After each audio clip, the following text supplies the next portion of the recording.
I didn't see you there. We've already done the Kickstarter video. It's white discussion from Throwing Copper. White discussion? White, comma, discussion. Huh. Is that a name? Discussion White? I don't understand Ed Live. Ed Live. Ed Live. Oh. I loved the song in high school when it was new, and it still rocks my face off today. It says "So Crazy BMX" 3 months ago. Is this on Song Meanings? It is on YouTube. Okay. Yeah. I think. Good. Okay. I dropped out there for like the intro, I think. But that's all right. That's okay here. Yeah. It in the first intro, it rocked you off the net. Yeah, it was just about to get into the chorus, but I'm saving that to underscore specific. So Google Hangouts has actually introduced a feature that I don't quite understand. We'll see if it happens. Called applause. And what I think that does is whenever people approve of what we say, and they are clapping along at home, I think they press a button and we hear like a little hooray, or it's somehow noted. And I think that it's meant to help people go to the spot that is most approved of in a broadcast on the YouTubes. That's a real nightmare. Like people are just going to if I was listening to this, I would just do it all the time. Like in the stupidest moments. Yeah. I don't know. I left it enabled because I thought it could be fun. Yeah, but it is so oh, now I have nothing. We lost Murph. I'm back. I think. Okay. Yeah. I see you as an undulating white circle. Yeah. I think I'm gonna drop. I guess I'm using these settings to go low, very low bandwidth. I was up at very high, so that was probably a mistake. Hey, you're back. Am I back? Can you hear me? Am I live? Yes, you are live. Okay, cool. I just adjusted my settings to drop off the bandwidth usage. So you look very blocky and pixely, but I think it's better than dropping out entirely. It's a genetic condition. Come on. There was the thing with that applause thing that annoys me with technology in general is the urge to make improvements that I never would ask for or think of, and the ignoring of making improvements I want, which tends to be just a thing. Apple does it all the time too, but I think that's what I get annoyed about with this shit. Yeah. It's that was time and money put into something that I couldn't give a shit less about, but making it making it work better or making the layout of how to get to this thing easier is not a priority for some reason. It drives me fucking bonkers. Yeah. Well, I'm leery of expressing any kind of affection for anything on the internet because that is immediately captured and monetized. So what they have created by trying to harness the power of love and the power of brand loyalty and whatnot is this crazy dystopian underground where no affection can ever be shown. Yeah. Wow. It's like Equilibrium. Yeah. Guys, remember that movie from the early thousands? That was Arnold Schwarzenegger? No, that was Erasure, right? Yeah, this is the one with the Gramamine Nights, and it was 1984, except stripped of all subtlety and also gung fu. Equilibrium, X versus Sever. Oh man, X versus Sever. We had to do something about transmedia campaigns because that was a movie based on a Game Boy Advance game. Is that the way it went? I thought the Game Boy Advance game was based on the movie. I believe that the movie was based on they were developed together, but the Game Boy Advance game came out first. Somebody suggest that for Abject Suffering, please. Please do. I would love to talk about X versus Sever for. Wait, I think that's not the full title though, isn't it? Ballistic : X, the most awkward title. Yeah, it's cool thing is you can either be an X man or a Sever man. And that's how you categorize people. You're either into X or you're into Sever. Okay. Who's been more of a Severman? Which one was Lucy Liu? I don't know. Clearly, those names are gendered, Cole. And Yeah. Yeah. If you don't know, you're a bigot. Misgender X. Misgender stuff. And on gender stuff. That's funny. Oh, whew, yeah. Yeah. I'm not even touching that. No. Nope. Now, this is happy times. Introduce yourself, Murph. Oh yeah, hi. I'm Murph. I do a podcast called the Dork Night podcast, and actually, it's funny that you put in the description hours played because I literally just clicked the button yesterday to shut her down. Oh. Yeah, I know. It got to the point where it was more of an obligation than something fun to do. So. Yeah. I plan on other artistic endeavors. It's just not that particular one. But don't worry. You'll see some more stuff like the thing I privately shared with you guys that no one else can ever see. And we can't even allude to, can we? No, it's fine. It's fine. I won't blow up your spot. No, I fully plan on a public release. I just need to sanitize it in such a way that I am in no way associated with it. Release it on tour. Chinese dissidents just playing that thing. Said it. Oh my. Oh man. Yeah. I mentioned those shows in the beginning, on that first post, and then every time afterward it is just Murph of podcasts. Yeah, that was great. I think Zach of Video Games Hot Dog recognized me as such. It was that was a fun, I guess, little evening. Well, moment. That's funny. Yeah. Yeah. Cool. Well, thank you for joining us. No problem. My pleasure. Yeah. Mm-hmm. Do we want to hop to some questions? Let's do it. I want to. Sure. What questions do we got? Let's see here. So Brian Skirsha, there we go. Skirsha asks, what are your thoughts on the new Steam curation functionality in the latest update to Steam? Do you plan on starting a Steam curation page for WAF/Duckfeed? See my comments from earlier about not wanting to like anything on the internet. However, Valve is up there in the companies that I would trust on such kinds of things. So I don't know. It kind of I have felt like overwhelming pressure to not pressure, but just curiosity. Like, okay, what would happen if I went back and pulled up everything we've ever talked about on the level and made a list out of that? Just as hey, here's a resource. But yeah. Well, here I've got a funny story about Steam curation and why I hate it currently.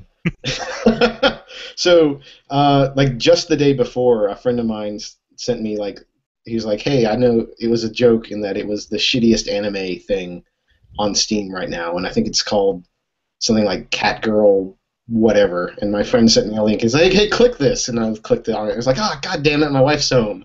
It can't be." And then it's the Steam update pulls out and I look in there and it says on the bottom because you looked at shitty Cat Girl anime, here's some other shitty Cat Girl anime games that you might like. I'm like, no, I don't like this. Is the death of irony on Steam. Follow Steam Greenlight on Twitter. Every once in a while I'll click on one of those games because those are amazing, and it's always just because you like Fart but Fighter 2, you might like Fart but Fighter 1. And in reality, Steam, I don't like either of them. I don't like any aspect of it. I don't like the curation. It feels weirdly egotistical to me, and that I don't need it. I don't know. Part of the fun in being a game person for me is in keeping up with game releases and browsing through stuff and kind of deciding what I think looks good. Yeah. I don't seek out recommendations except from people I actually know usually.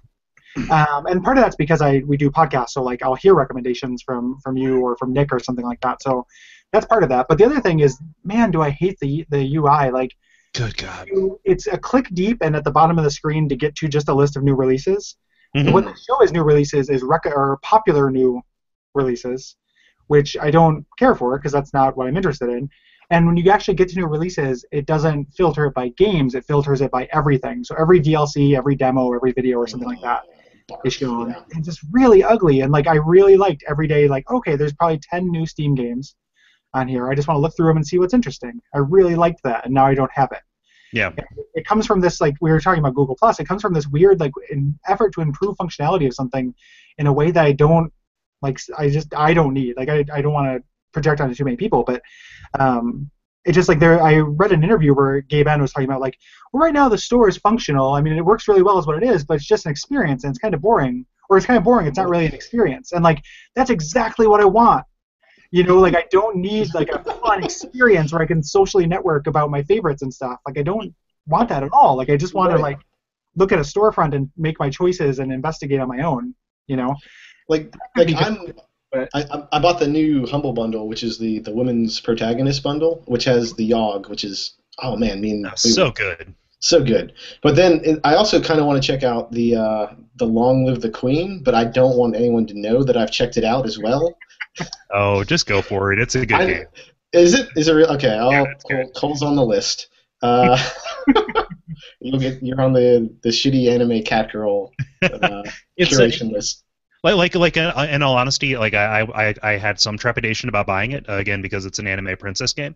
But if you like the Yogg, it is of a similar stripe to that. Okay. That or Sunless Sea, where it's just about here's a situation with a choice. It has like a lot like an order of magnitude more complexity behind it. Mm-hmm. Yeah, it is pretty goofy, and I get self-conscious whenever I play it because like everybody can see Cole is playing this weird thing. Yeah. Yeah. not that I'm insecure, but like our stances on anime are complicated and all over the place. So I have a facade to maintain. The latest like addition to the Humble store is Final Fantasy 13, which like was a real illustration of how far the Humble brand has gotten away from its origins. Mm-hmm. Like, Final Fantasy 13 on the Humble store. What is even going on there? I am a well-known detractor of Final Fantasy 13, just from a mechanical and gameplay and literally any way that matters kind of stance. I avoided that one based on reading about it and how it sounded. And it's the correct choice.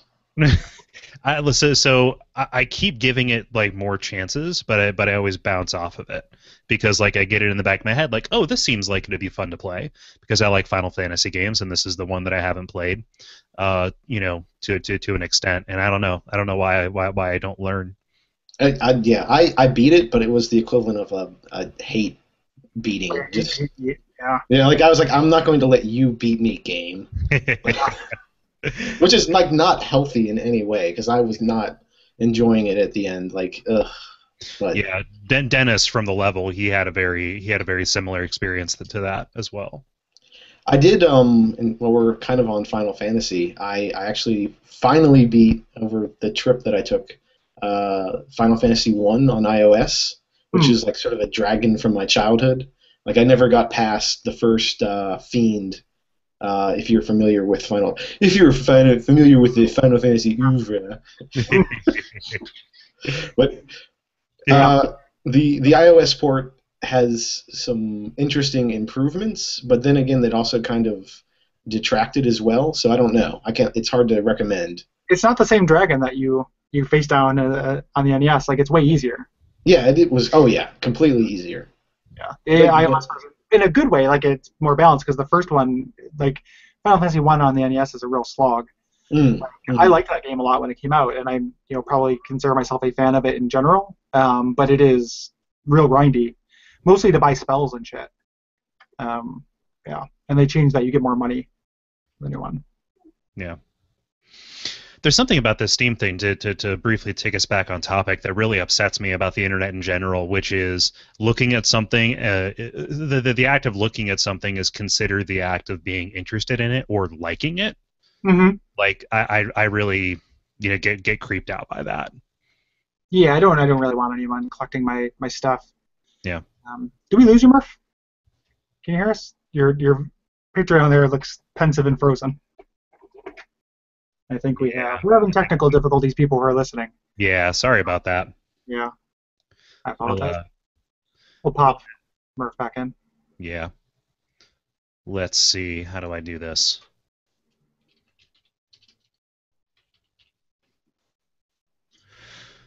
Let's see. I will invite him. Yeah, so No. apologize for this thrilling audio. Yeah. When this comes out in podcast form. Yeah, I don't like that either because I'm interested in looking at everything. Yeah. It doesn't mean that I don't need it. Like, it just feels creepy to have things tailored to me. It doesn't, it's not something I want. I don't think, like, a personal recommendation it's like a computer trying to emulate a personal recommendation, which is the only recommendation that matters. Mm-hmm. And even like a Netflix queue, like recommendation thing, like that's one of the oldest examples of this that I've seen, and that is also faulty and ends up suggesting stuff that I hate. Yeah. Consistently, like, it doesn't work. I wish that the internet would stop doing it in general. I never will because that information is valuable, because people are buying it, because capitalism ruins everything. Yeah. Well, I mean, it doesn't work on you, but it works on a lot of people. Yeah, I know. Well, iSheeple, as we mentioned. iSheeple. They're not iSheeple. I hate it. I realize that it makes money or people wouldn't do it. I'm not an idiot. I just really wish that wasn't it's one of, like, the laundry list of ways I wish the world wasn't. Yeah. I think that like what we're running up against, and not to be like, oh, kids these days, but there actually is, like, people younger than us probably never knew anything different or don't have any inherent distrust of the system, right? Yeah, maybe. Well, if you're listening to this, kids, trust that system. Yes. If your age ends in teen, let us know, like, anything about you, because I have no insight. Yeah, if a machine or a computer or a website recommends something, that's not actually a real person and it has no value. So just remember that all the time. The only reason they're doing that is to take your money from you. And it's the only reason they're doing it. And the thing you're seeing it on, that's the only purpose behind that. Like, there's literally nothing else that it's trying to do. Don't believe them. Yeah. Everything. Hey guys, I'm back. Hey. Yeah. You are back. Yeah. We went on a rant. Hooray! Yeah. Well, as a member of the military-industrial complex, I can tell you that you're wrong. Go back to sleep.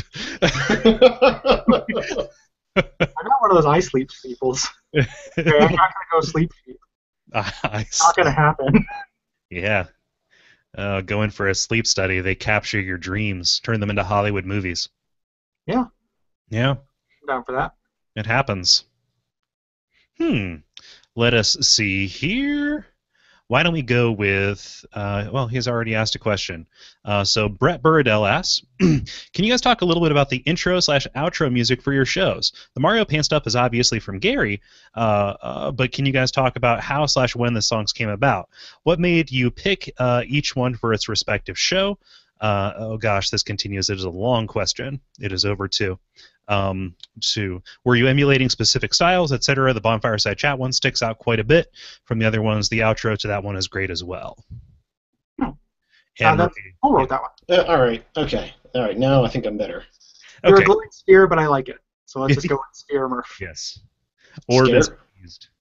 Yes. I'm not much to look at anyway. It's okay. I kind of like the ghostly glowing sphere. Like, it has these little sound waves when you talk. Oh, right. Okay, yeah. Yeah. That normally would be a like a little goblin. If you look up Bogart Harbinger is my normal avatar, but I've been using that email for some professional purposes, and I was like, well, if someone else has Gmail, they'll see this kind of goblin thingy. So probably not the aura I want to project. Yeah. So now you'll be a sphere projecting an actual aura. Yes, exactly. Yes. Oh, this is your essay icon. Yeah, right. Haha. No, you'll be able to link me, Gary. I've been doxxed. Oh, right. Well, I talk to you, military-industrial complex. That's cool. Social engineering at its finest. Yeah. Yeah. Segueing into something that I want to talk about. I actually am. we had a question. Sorry about that. No, go ahead then. Go ahead. Mine's not as interesting. Then you can segue. Oh, Yeah. Good. Yeah.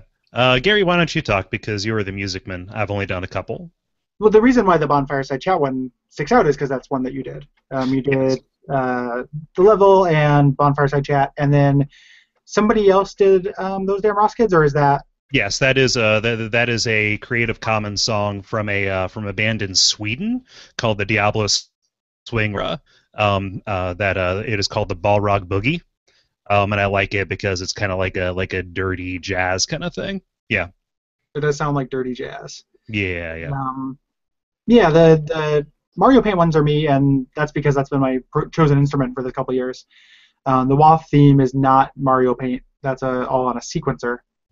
And that was just me trying to sound 8-bit in the front and kind of computery in the back. You know that style. But yeah, I don't know what how to choose the things the Check It Out Comrade quotes that March of the Volga Boatmen. Dun dun dun dun, which is the only thing I associate with Russia. Yeah. Not the hoy oh yeah. I could have done the dance that. Dance that form of media that shows up so well. Yeah. The stereotypical Russia dance. Yeah. Yeah. And then Abject Suffering is just me fucking around with Mario Paint, and I didn't want to make it sound grimdark because I didn't want it to sound like the title of it because it was actually a fun show. Yeah. And I thought it would be too much up on Front Street as far as it being masochistic. Like it is a jokey masochistic, not a serious masochistic. Yeah. Yeah, something to offset it. To speak to the bond. Good? Oh, I was going to say, if we're talking theme songs, the Dork Night podcast was also done by Gary. Yeah. So, I am available for that. If anybody is looking to do that, I am for hire. Yeah. So I'm super happy with that. And before that, we were using an Incomplete Tech one, which I guess he does a lot of stuff, but I like Gary's. Oh, thank you. I'm happy to do it. So, yeah. Actually, just real quick, I don't know if they'll ever do anything with it, but I wrote a song for Riff from the Video Game Hot Dog was going to do a spin-off show and never did. And I did a song for that I'm really proud of that will be on the second album, but I don't know if the show will ever come out. Right. I also have a Video Game Taco theme song that I made that never got used, but I think is pretty good too. Mm-hmm. And then you did a Mario Paint version of the actual Video Game Hot Dog theme song as well, right? Yeah. So I'm available. That is.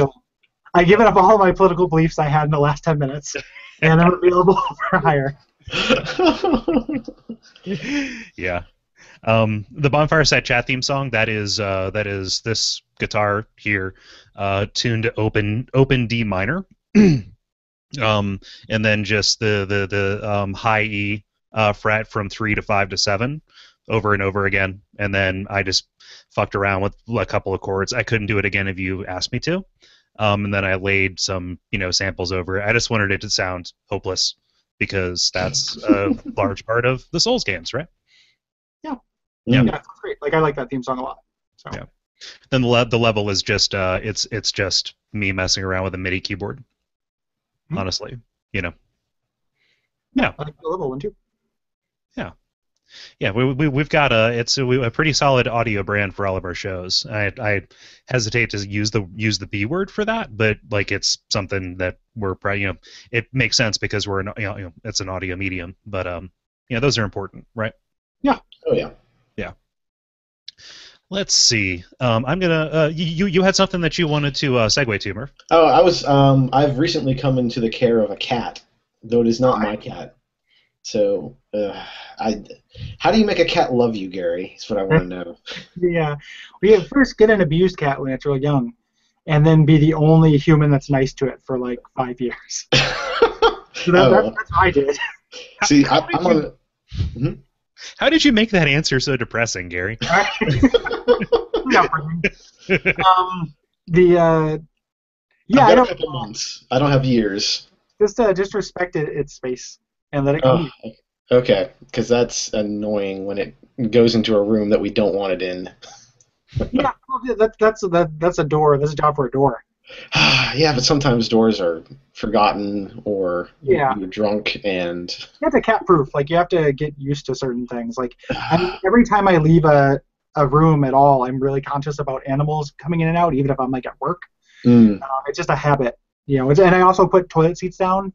Not only and the lid part too. I put the full toilet seat down so animals don't drink out of toilets wherever I'm at, and it's just a habit. See, we've trained the dogs to. We have two dogs as well, so that's also been fun. Uh, but they kind of like they know you don't go in the bathroom because then I yell and I'm scary.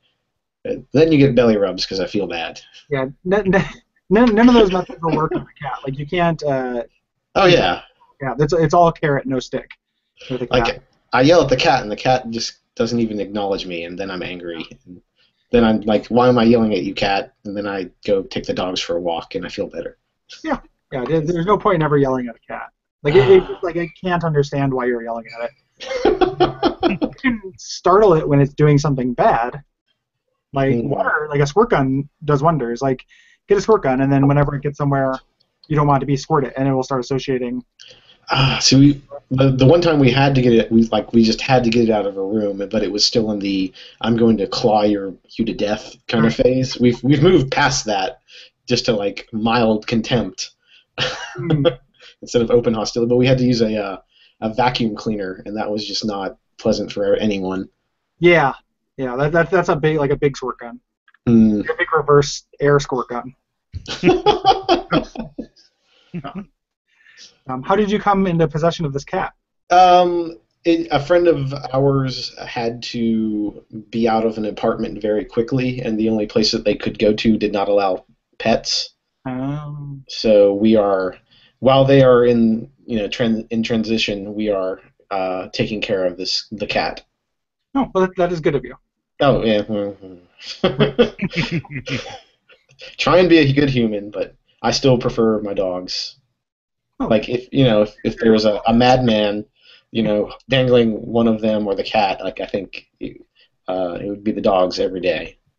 Well, that one's your pet. Well, yeah. Also, I think even just an anonymous dog might even. Yeah. Well, anonymous dog, anonymous cat. The series of choice, like things that would have to happen to put you in that situation, like that would be a real weird power play for someone to go for. Like, here, stranger, I'm dangling these two animals you don't know off a building. Which one do you choose? Like, I don't care. Like, I'm going to work. Like, right. The correct moral choice is to extract yourself from the situation. Yeah, I'm hungry. Leave me alone. I figured you lived in Portland, so all those weirdos. Yeah, it happens to me every day. Oh, Portland joke. Yeah, every single day. Portland jokes are every single day the dangling. Every single day there's a dangling. Okay. So we go down to the old dangling square. And, so it's weird. He's trying to intimidate you to sign his petition for animal rights, which is just he's just really extreme. Is this what you want to happen every day? No, I'm going to work. No. Sometimes you have to dangle the dog to save it. Yeah. It's a lazy dog dangling afternoon. Yeah, the worst Dustin Hoffman movie. It's two Dustin Hoffman movies: Dog Dangling Afternoon and Dangle the Dog. It was more of a vine than a movie.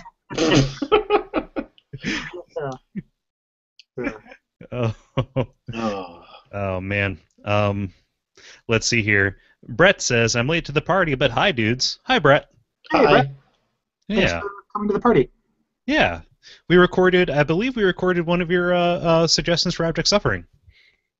I think so too. Yeah, well, one of the Brett squads. Yeah. The Brett squad. That's what I like to call them. What? The B-Boys. The B-Boys, yeah. Let's see here. Martin Pizantian writes in saying, have any of you guys played the original Crimson Skies on PC? Yes. You have to see through a good few faults in the flight and combat mechanics, but it's an atmospheric hero simulator that's utterly charming. Makes you feel great. Murph, you have an opinion. Wait, give me a minute. I need to look up if this is the game I'm thinking about, because otherwise I am going to be disappointing. Is this what's the aesthetic? If I could airplanes. Right. Yeah, it's like somewhere between World War One and World War Two, like biplane combat kind of things. At least the PC one was. I'm trying to. Oh no, the game I played is far shittier. I'm thinking. I'm sorry. I'm thinking Red Baron. Ooh. Oh, yeah, very different. Yeah, like that was like 8-bit maybe. Let me see if I can. I'm trying to. The problem if you type in 8-bit or if you put in Red Baron into Google image search, there's just Pizza. like Snoopy and pizza. Pizza. Let's see here. So no, I actually have not played Crimson Skies, but oh man, Red Baron game. Yeah, it's Jordan Weissman, which is awesome. Who's the guy who made Shadowrun and who helmed up Shadowrun Returns. Like, there's a iOS port of this as well. Like I believe some kind of iOS version. I wanted to play this. He talked about it at one of the PAX I went to before I stopped PAXing. He did like a shareholders meeting for Shadowrun Returns. That was just in like an empty playroom. He's just like, hey, we didn't get an actual spot in time, but if you're a Shadowrun Returns backer, come to this thing and we're gonna show off some stuff. And it was awesome. Like, it was one of the best examples of transparency in game making that I've seen. Why that remains one of my favorite Kickstarter stories. Like, I really like the way that they've handled that. And he talked about Crimson Skies a little bit, and I was like, oh, I should check that out, and then promptly forgot about it. But now this is the second recommendation I've had, and it's by a creator I like. So I should check it out. The PC one is a little bit more semi than the Xbox one. The Xbox one is the only one that I have any insight into because that came free with my Xbox Live subscription, and that's great. That is a wonderful multiplayer dogfighting kind of game.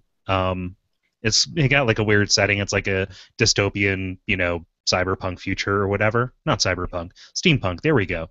But it controls great. And what it reminds me of actually is the Rogue Squadron games, if those were multiplayer. Yeah. So those are pretty good. While we're on the Red Baron tip, have any of you guys played the Xbox Live Arcade Snoopy and the Red Baron? Wow, no. It's actually pretty good.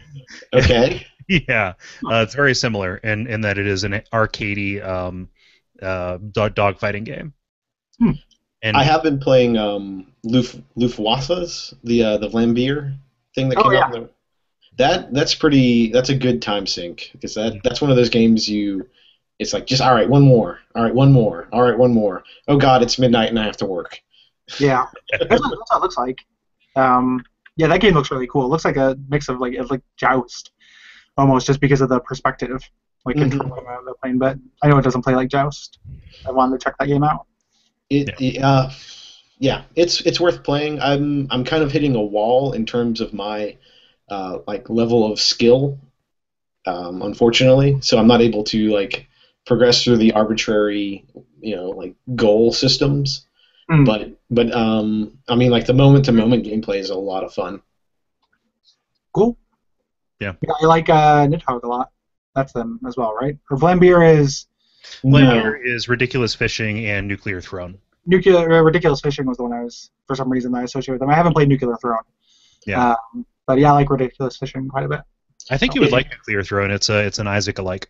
That's why I've read that and seen that kind of on the YouTubes and stuff, and I just haven't taken the plunge.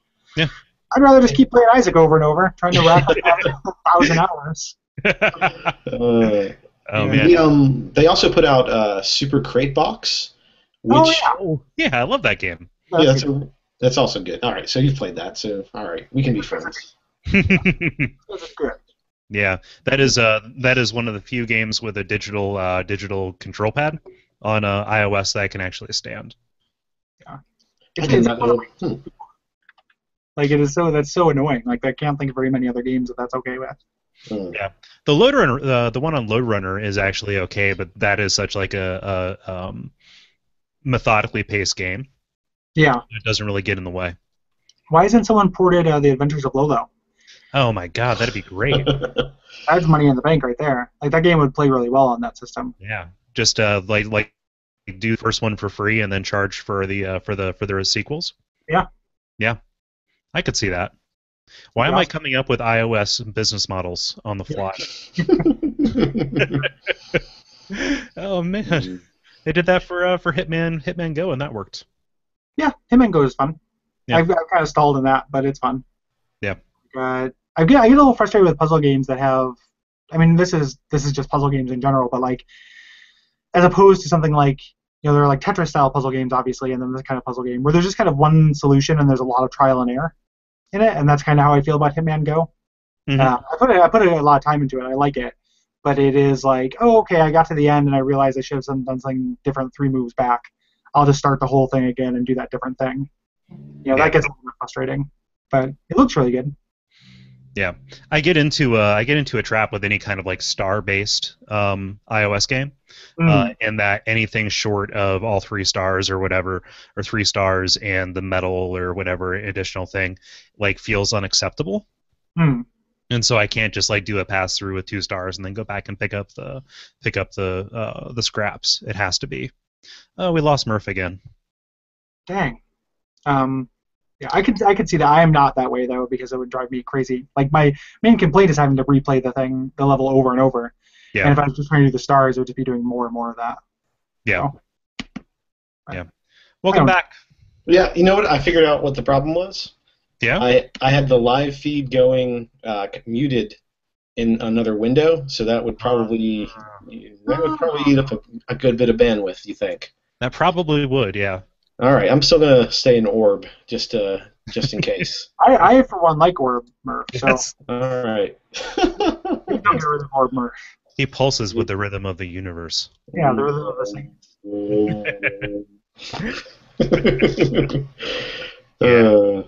Huh. I don't know. You don't see too many dogfighting games out there nowadays, do you? Aside from Loop browsers.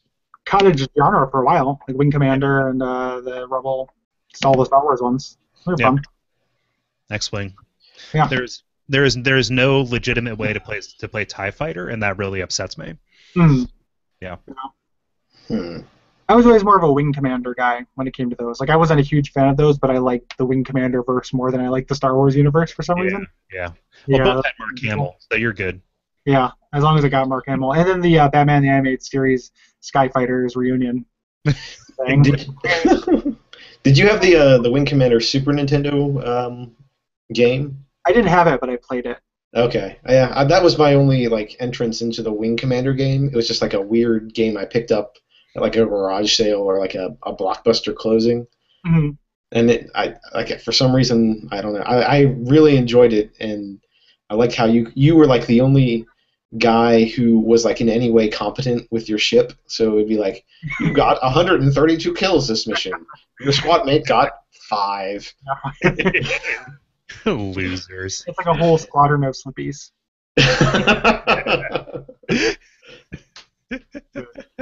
Oh. Yeah. Let's see here. What do we have next?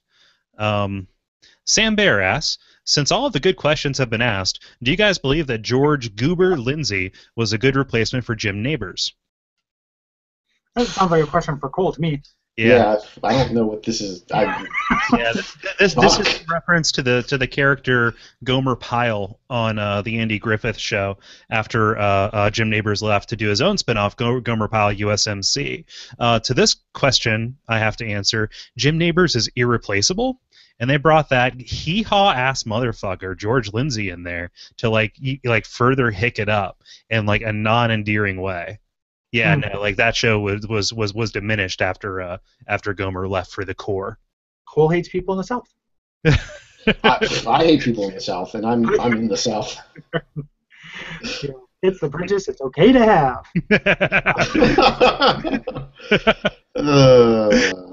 Yeah, I don't know. I grew up watching the Andy Griffith Show. Name a show made before 1975, and I probably grew up watching it. And this has long been established. Yeah, I mean, I grew up watching like I Love Lucy and I Dream of Jeannie like on Nick at Night, but I cannot abide the any kind of show that like portrays like rural Southern living as like this some kind of ideal, because I've been there and it's shit. There is any teeth.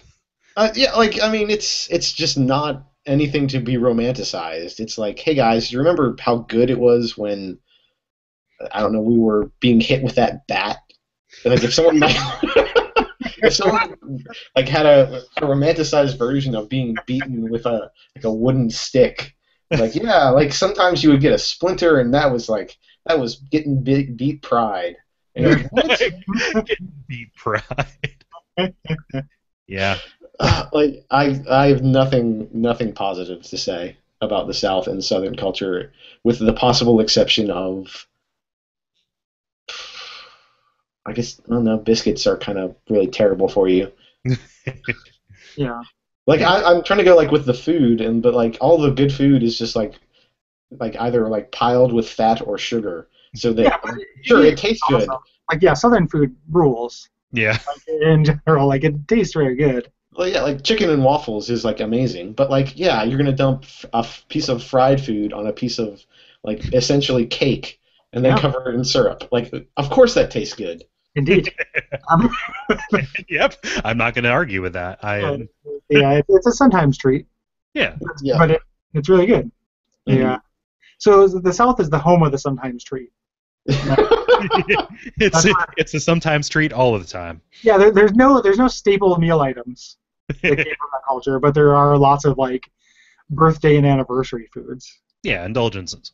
Yeah. Yeah, I grew up in a high school environment where there were like a lot of people who like romanticized the southern living.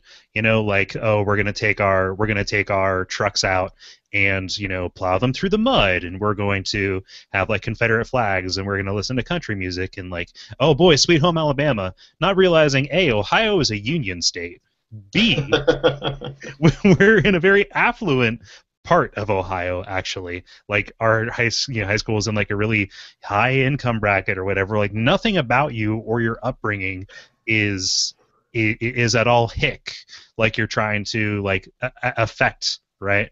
And so it just like, I don't know, it's this weird kind of reverse poserdom.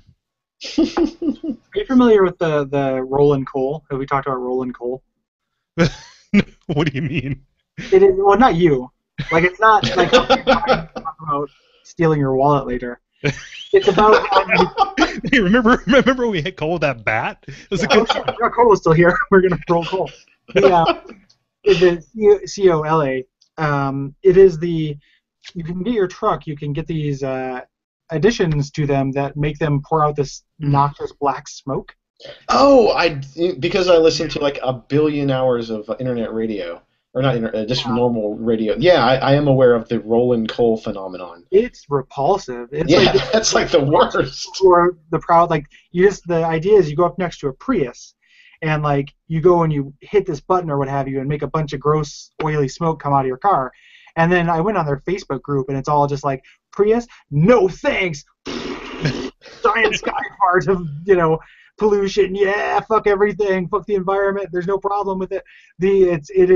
It is just trash garbage people for miles, and it's like 700,000 Facebook followers or something like that. It's this weird cultural movement.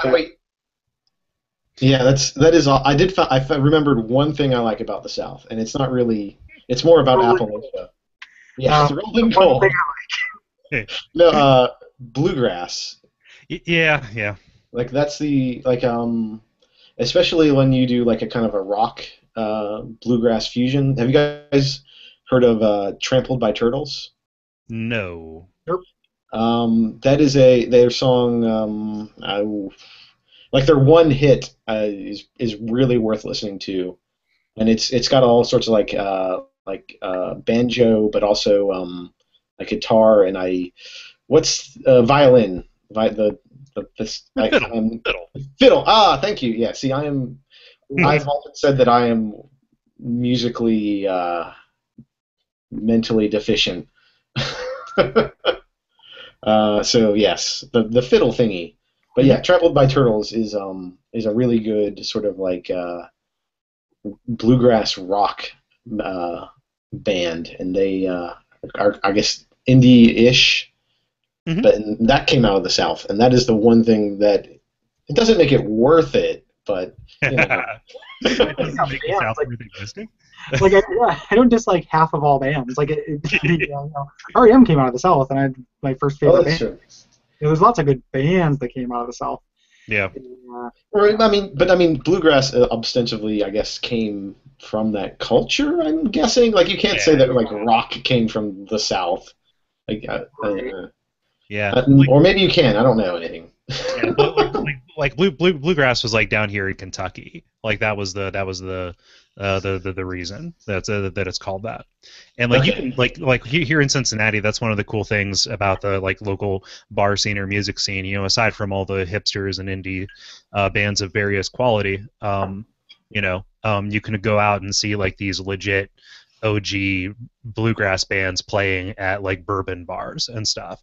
And that is like a nice like weird form of cultural night out. It's a good time. Like, I couldn't sing you a bluegrass song outside of maybe Blue Moon Over Kentucky or you only know that from King of the Hill. What's that? You only know that from King of the Hill. Yeah, you're absolutely right, because I've seen that episode so many times. You're right.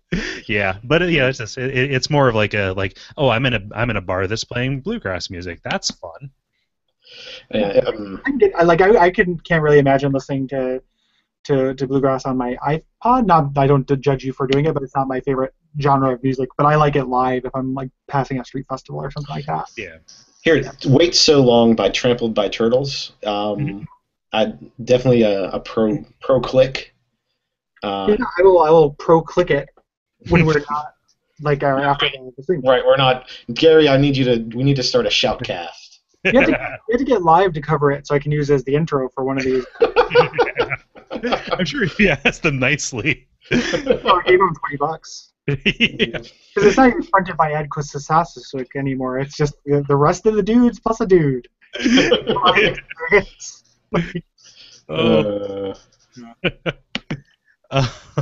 Let's see here.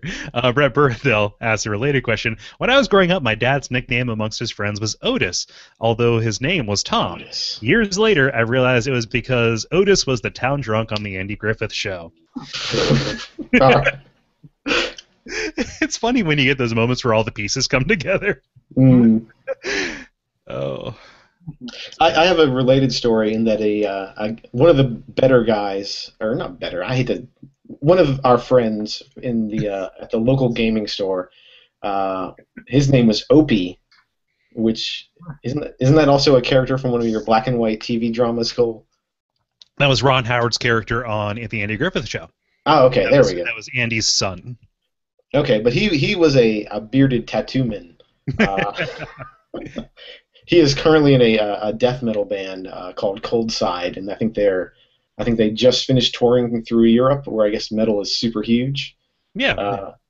But so yeah, just don't judge a man by his name, I guess. I could see Opie being a pretty metal name, actually. Because of Opath. Oh. A death metal band, which is an awesome idea. Like, if a bunch of deaf dudes got around and made death metal, which is just like that's like one of the musics you can most feel, and they just play it based on feeling it, like without hearing it. That's an awesome idea, and it makes you want to round up like 4 deaf dudes. just go down to a town square and shout out, "Hey, are there any deaf people here?" Yeah, just like I'll be the Brian Epstein to the death metal band. Oh God. You guys are gonna be stars. What? Stars. What? I'm not trying to be offensive about it. Yeah, it's fine. You're laughing with them or something. Yeah. I now remember where I've seen rolling coal at. I've seen videos of people doing that. People riding bikes. Yeah. Yeah, which seems like a good way to just really choke to death and smell like shit all day. Yeah. Jesus.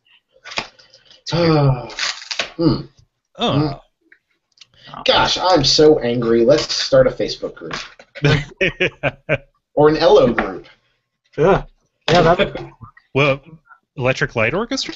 Yeah. I would like to start an LO group in that case. This guy and the God damn it, I lost it. The evil women. There we go, Mr. Blue Sky and the evil women. What is Elo? I don't understand. It is Gary, the fake. probably... Yeah, I don't like it. It's a fake startup-y Facebook that's fooling a bunch of optimists who think that a social network can remain unmonetized. Yeah. So. Because that worked really well with app.net. Yeah, it'll just keep working because people will turn down truckloads of money. For principles, because that's been proven true over and over again. Yeah. But it is and it's invite only, which is kind of douchey. And it's like, yes, I would like to have a Facebook that isn't full of ads that won't sell my information, but the reason why Facebook is full of ads and sells my information is so there can be a Facebook. It is, there can't be such a thing. Like, how will they make money? It's not a thing. So. I've been reading startups or like startups.docx or whatever thread and GBS on Something Awful, and but that's where I've been finding out about most of these, because I work with a lot of startups like in my actual the course of my day job, but boy oh boy, to actually see inside those places is really rough. That would be a real good way for me to get drunk on Rage Hall every day, every fucking day. That stuff makes me so mad. Have you seen the guys in startup t-shirts Tumblr? Yep. That's really funny too. That's great. Yeah. Fucking dinguses. Their big fake glasses. Yeah, and they're smack.net, Yep. Scrub. The guy in the Venmo shirt. Yeah. What are you doing? I'm wearing free shirts. I have this kind of the skill set that most internet startups are looking for, but that is exactly not the thing that I want to work for. It's really the problem is, unless I can, if you're passionate about it, sure, but I'm not going to be passionate about your new social network that's not monetized. I don't want to put in 40 free hours of work a week on on the prayer that maybe we might hit it big and get bought out by Google before we're actually a threat. No matter how many pinball tables you have in the break room. Right, and it's really cool you have this neat work environment, and I might be bashing you, Cole, because you work at one of those crazy places, but I kind of want to get my shit done and go home, because I have my own virtual pinball table, or also my dogs and this cat that doesn't love me, and my wife, and I'm sure these work people are fine, but they're not going. Oh, we lost the orb. Mid-sentence. Orb is gone. Orb. Come back, Orb. Oh. Have we displeased you? We have displeased the orb. Please. Yeah. I didn't know this cool too. So we were doing this live stream early, and sorry if that inconveniences anyone who's listening or watching, because I had concert tickets, but that band, my favorite band, broke up. Yeah, Guided by Voices, right? Yeah. So I don't have that concert ticket because they broke up. Well, that's Yeah, it sucks. So do you get refunded in that case? Yeah.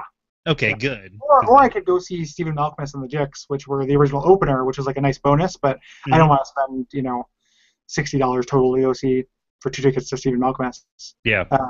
But yeah, it's a super. I have seen him before, so it's not super tragic, but it is a bummer. Yeah.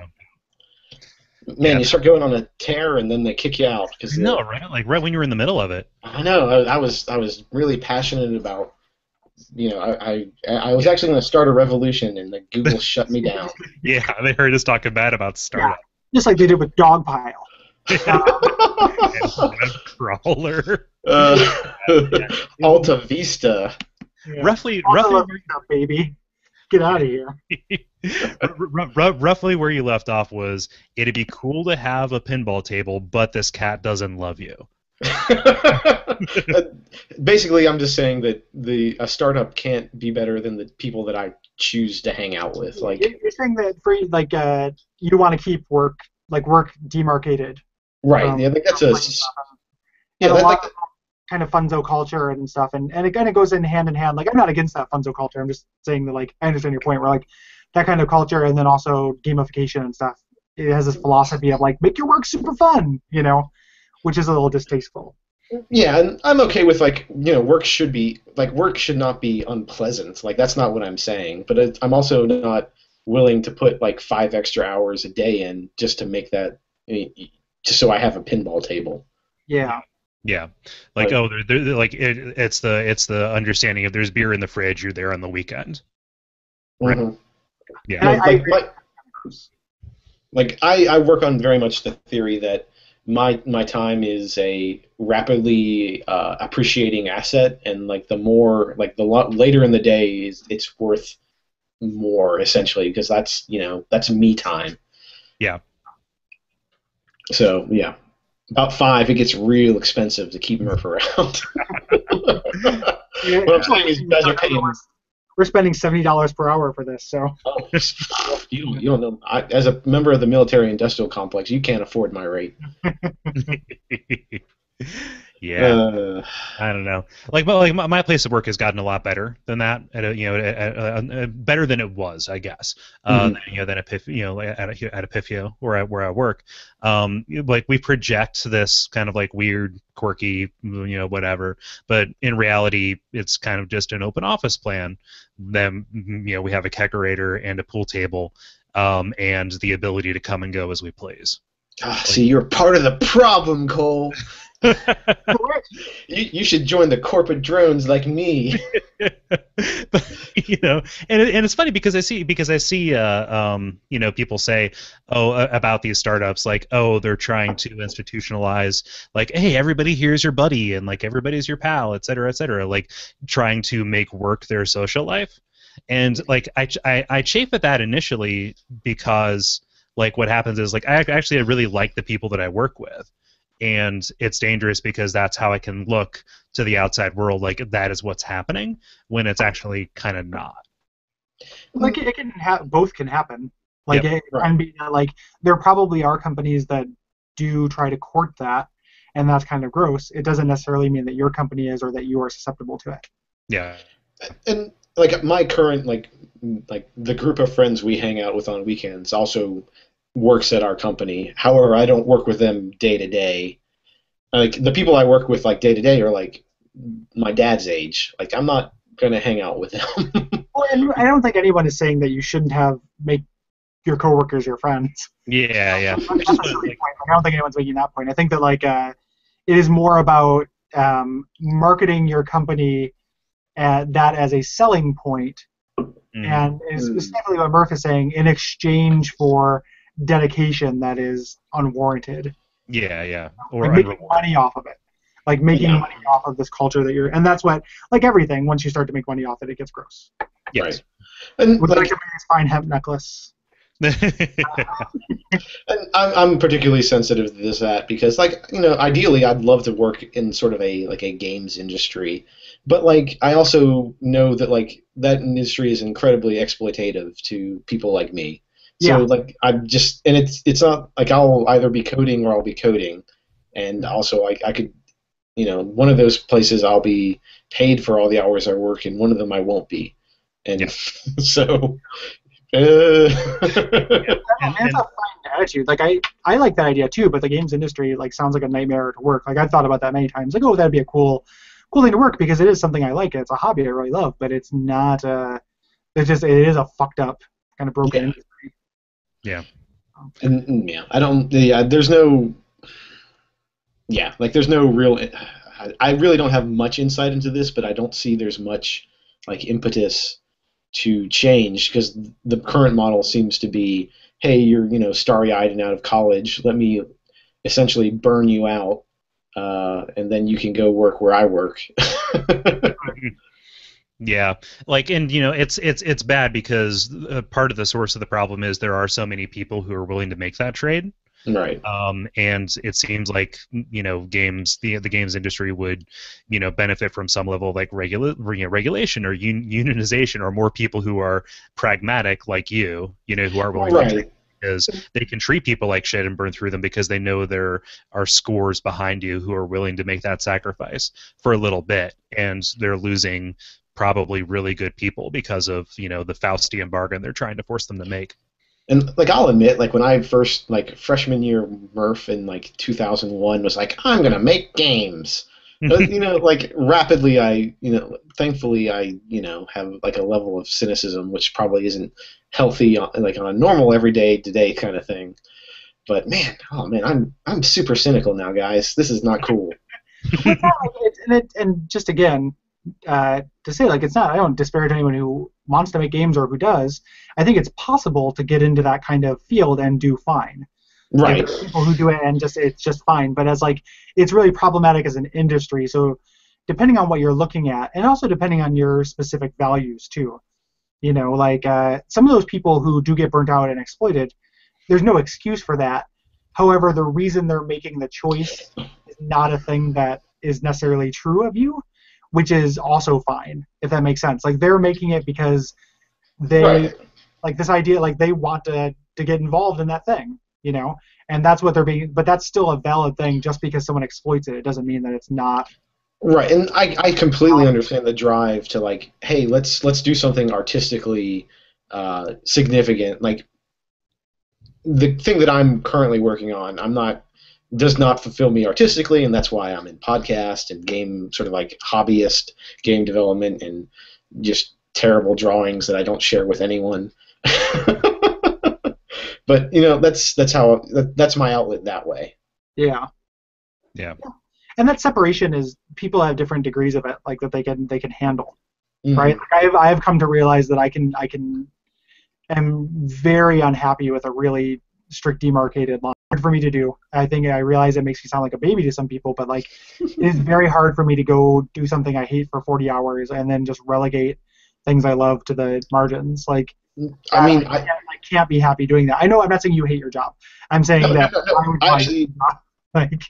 I kind of actually admire people who cannot, like, who don't, like, I have a very high tolerance for like these are the 8 hours that I'm working, and here's here's where I'm free, and like I have a super high tolerance for that. But like I am kind of envious of the people who don't have that, because then they kind of are forced to, or have the courage to kind of find a better compromise, if you will. And I'm just kind of like, I'm fine with like, oh, well, this job has the most amount of money, so hell yeah. Let's hope so. Like, come back to me in 5 years when I'm, sleeping on your couch, because you're literally the last person who hasn't turned me out, and then we'll see if then, because it is scary and dumb, but it is also like I just can't be unhappy for 40 hours a week. Like it's too much. Yeah. Cole, do we have another question? Because I have another thing that I really want to talk about that's not depressing. Okay, cool. Let me look here. I probably should have had one right. Let's see. That one's depressing. That one's also depressing. How about but just before this podcast, I bought Hyrule Warriors. Okay. And so, like, guys, this is a pro buy if you like Dynasty Warriors, and here's why. What's the crappiest part of Dynasty Warriors co-op? I haven't played Dynasty Warriors co-op in years. Like I haven't played a Dynasty Warriors game. Oh wow, okay. Well, the crappiest part is that you actually have to well, this is really any like couch co-op game, is that you have to split the screen, right? Mm. And so like your resolution gets all crazy. Well, because it's on Wii U, one person plays on the little tablet thing they have, and one person has the whole screen to themselves, and it's amazing. That's pretty rad. Yeah, and I mean it's a Dynasty Warriors game. Like there's no denying that. I really liked Dynasty Warriors when I played it, and that is a game that I am vaguely interested in when eventually I get a Wii U, which is sooner than later. But I took another look at, had a chat with my accountant, and it's probably. But yeah, I would like to play that game. That looks fun to me.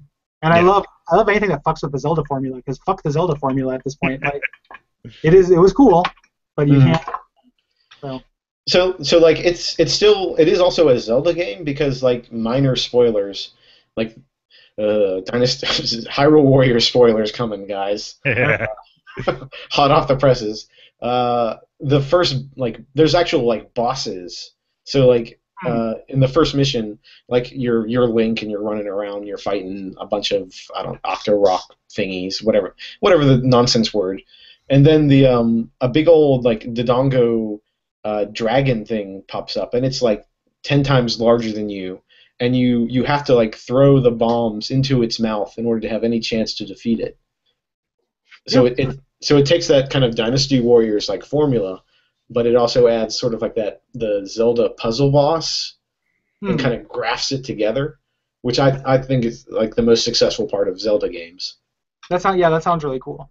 So, yeah, I mean, this is me playing it for an hour, so it could completely take a dump in an hour too. But I hear the story's crazy.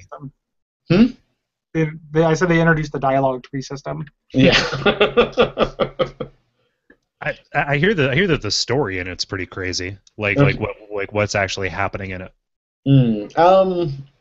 The story seems like fairly unimportant at this point, but again, only an hour in. Like it's like, hey, do you remember this thing from that Zelda game you played? Here he is.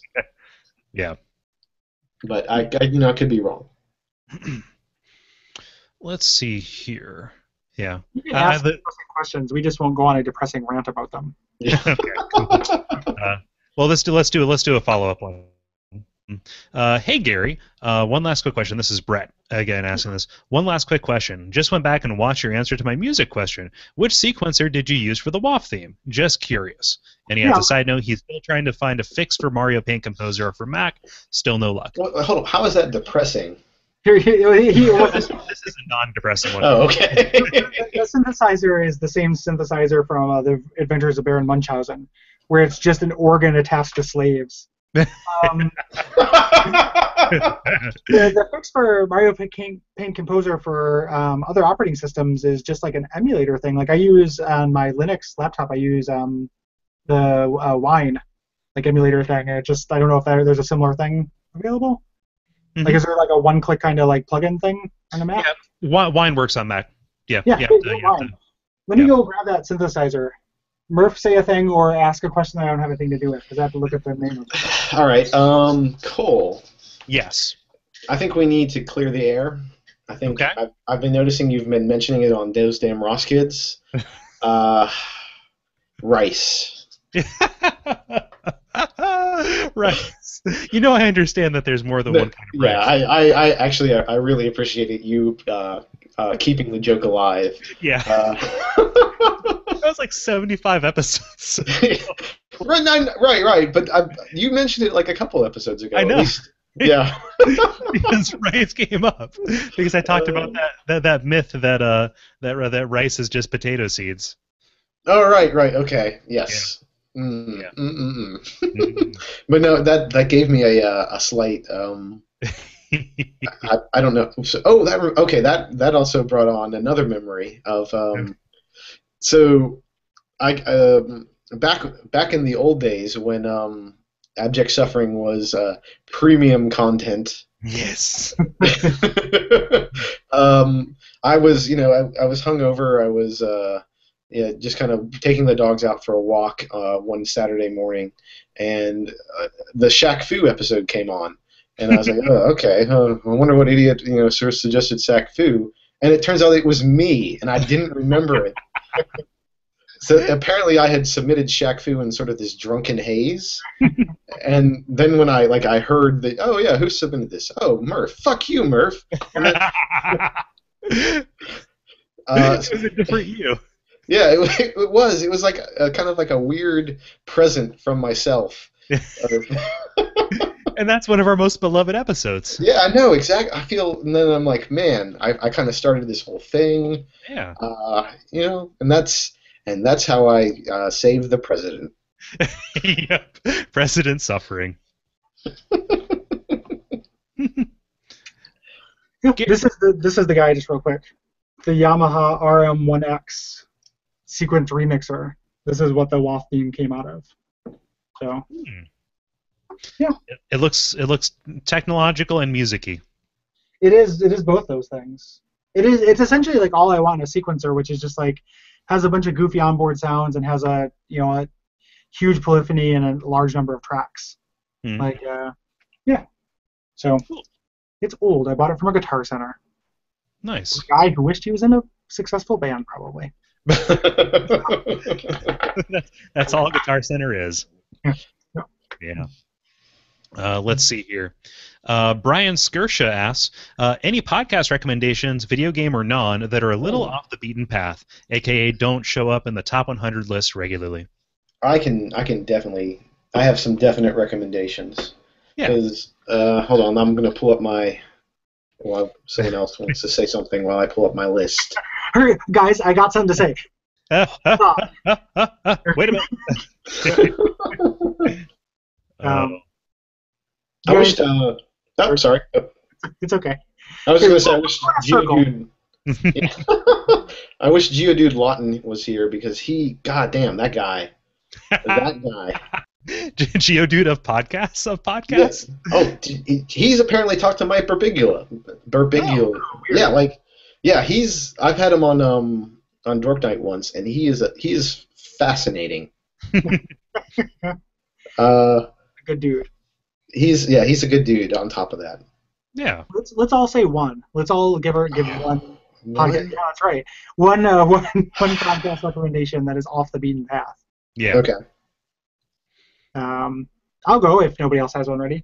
No, I like probably the most obscure thing that I haven't mentioned 1,000 times on the show is NPC Cast, which is a tabletop role-playing game podcast that's done by some goons that I really like.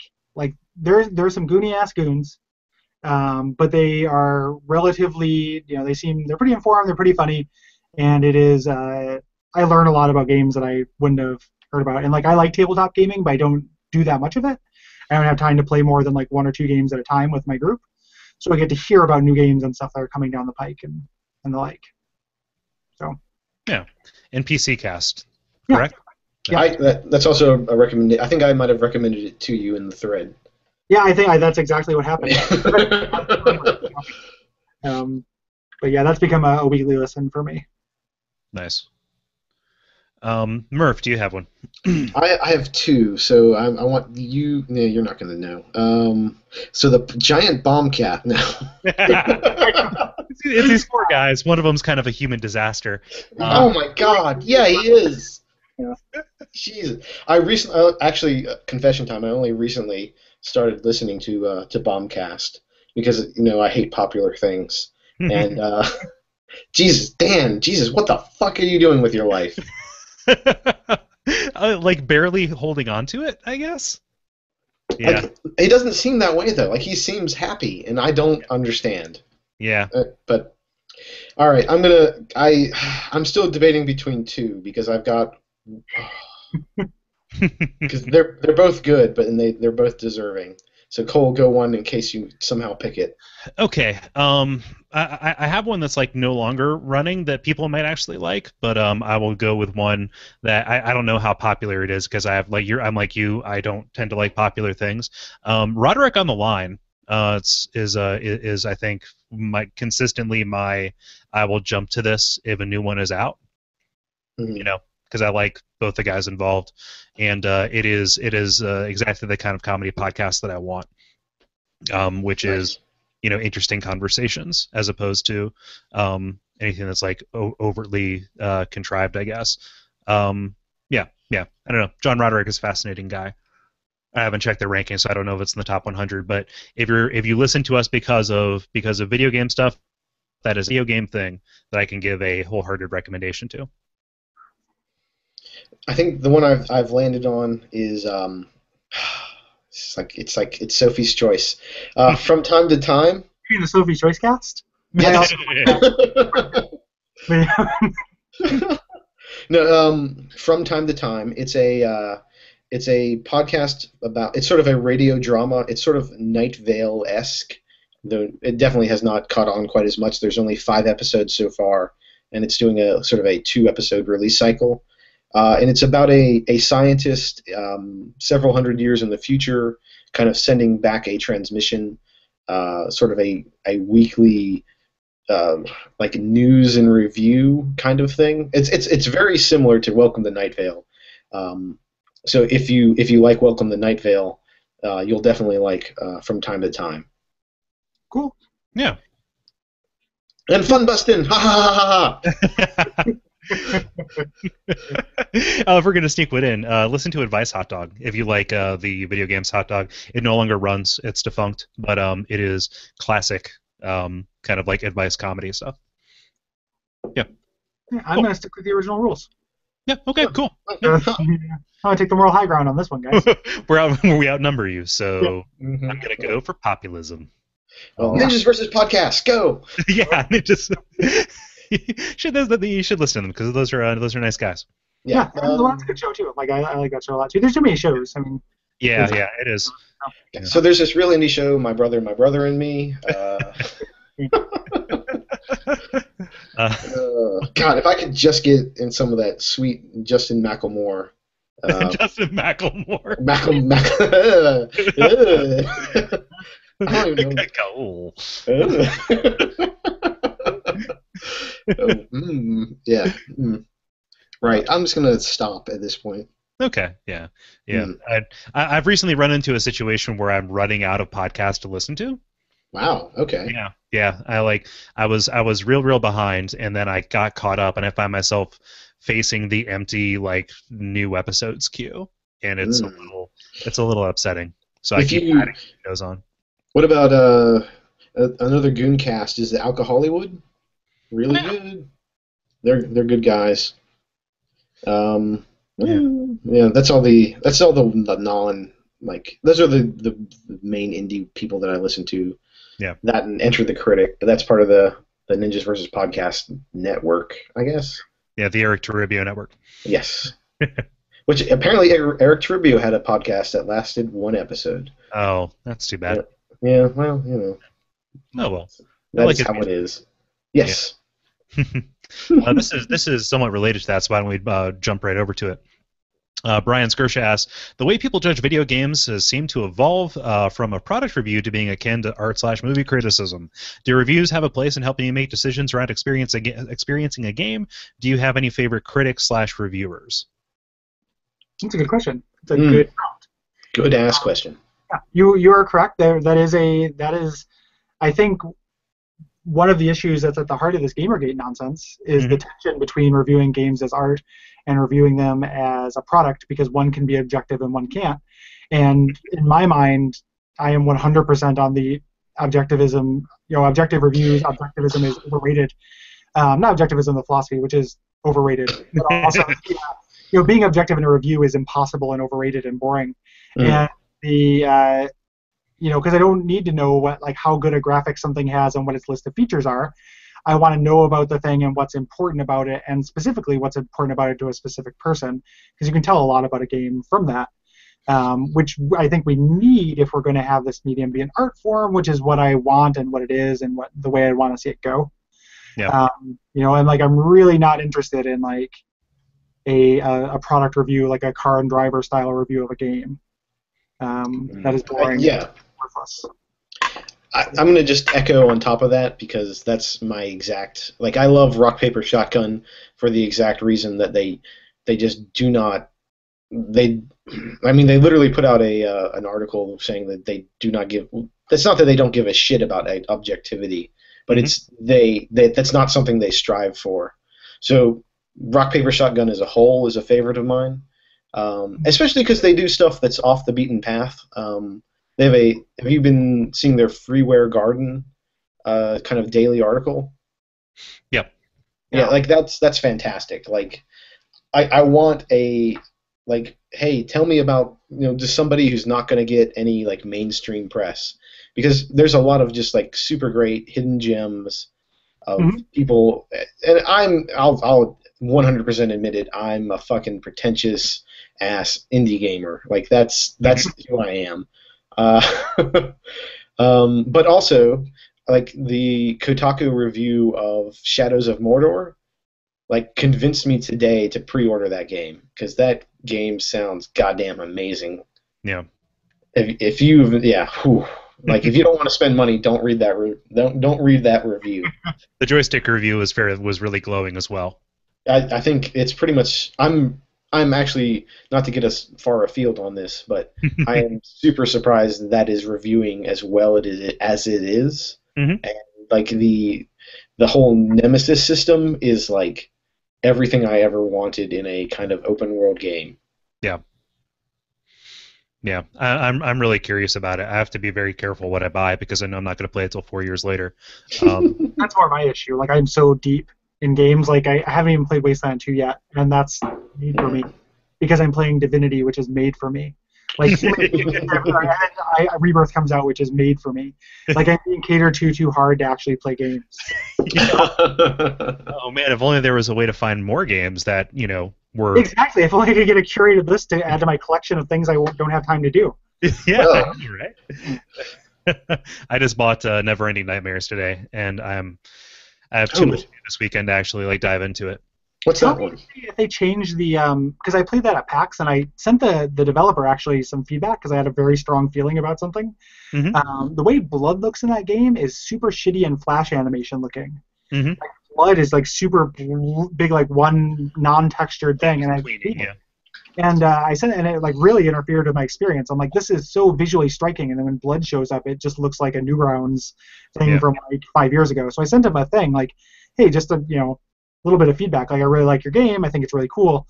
And then I haven't, checked in on it since then. Yeah. Which one is this called?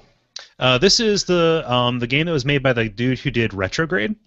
The Edward Gorey side scroller. Oh, that I'm okay. Yes. Yeah. It's kind of based on his real life struggles with depression and obsession. Yeah, it's like the adventure horror game kind of thing. Really interested in that. Haven't seen any reviews or anything, but Gary, your recommendation was like, oh yeah, I'm gonna get this sight unseen. Minimal investigation. I'm super interested, but it's also like, what's that guy's game? Sundown with about suicide. Oh yeah. Oh gosh, what is it? Actual Sunlight? Yes. Yeah. God. Like I need to. I've been putting off playing that game, even though I know I'm gonna just fucking love it. But like I need to be in the correct state of mind. Like I need to have had a super good day, but not so good that I want it ruined. Yeah.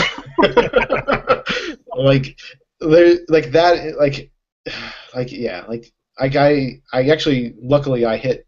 It's sort of the mood that I had to be in when I played Gone Home. Which I'm like it thankfully just hit like just right as it came out, but I'm dreading / anticipating playing that. Yeah, and that's what made Gone Home such a delight was how uplifting it ended up being. Yeah. Oh yeah. Like you root that family so hard. In the end, you resist any easy answers or any cynicism really. Mm-hmm. That's a beautiful. Obviously, we talked about it at length. Mm-hmm. That's one of my favorite games. Yeah, I'll echo your guys' sentiments. I mean, I think that we're here because we agree with each other on that kind of thing. I think that the review should be more about the experience than about the nuts and bolts. Do you guys have any like person that like whose reviews you like seek out? I'm sorry. Go ahead. No, go ahead. I really like, and I've said it before, but I really like Aaron Signal on YouTube, aka Campster, who is a goon, I think, but he's not very active on there anymore. But he does kind of like long form critiques that I don't always agree with. But he's thoughtful about these things in the way that I want people to be thoughtful of them, and is a real champion for like looking at these things as more than just like, hey, it's polished and it's fun, like therefore is a good game. We don't need anything else from it, And he gave me the phrase, which I love, is that like if movies say, don't tell, show, then games need to be don't show, do. Right. Which I think is 100% true and is a huge thorn in my side in video games, Yeah. In general. So I like that guy a lot. And then Bob Mackey writes good reviews. Yeah.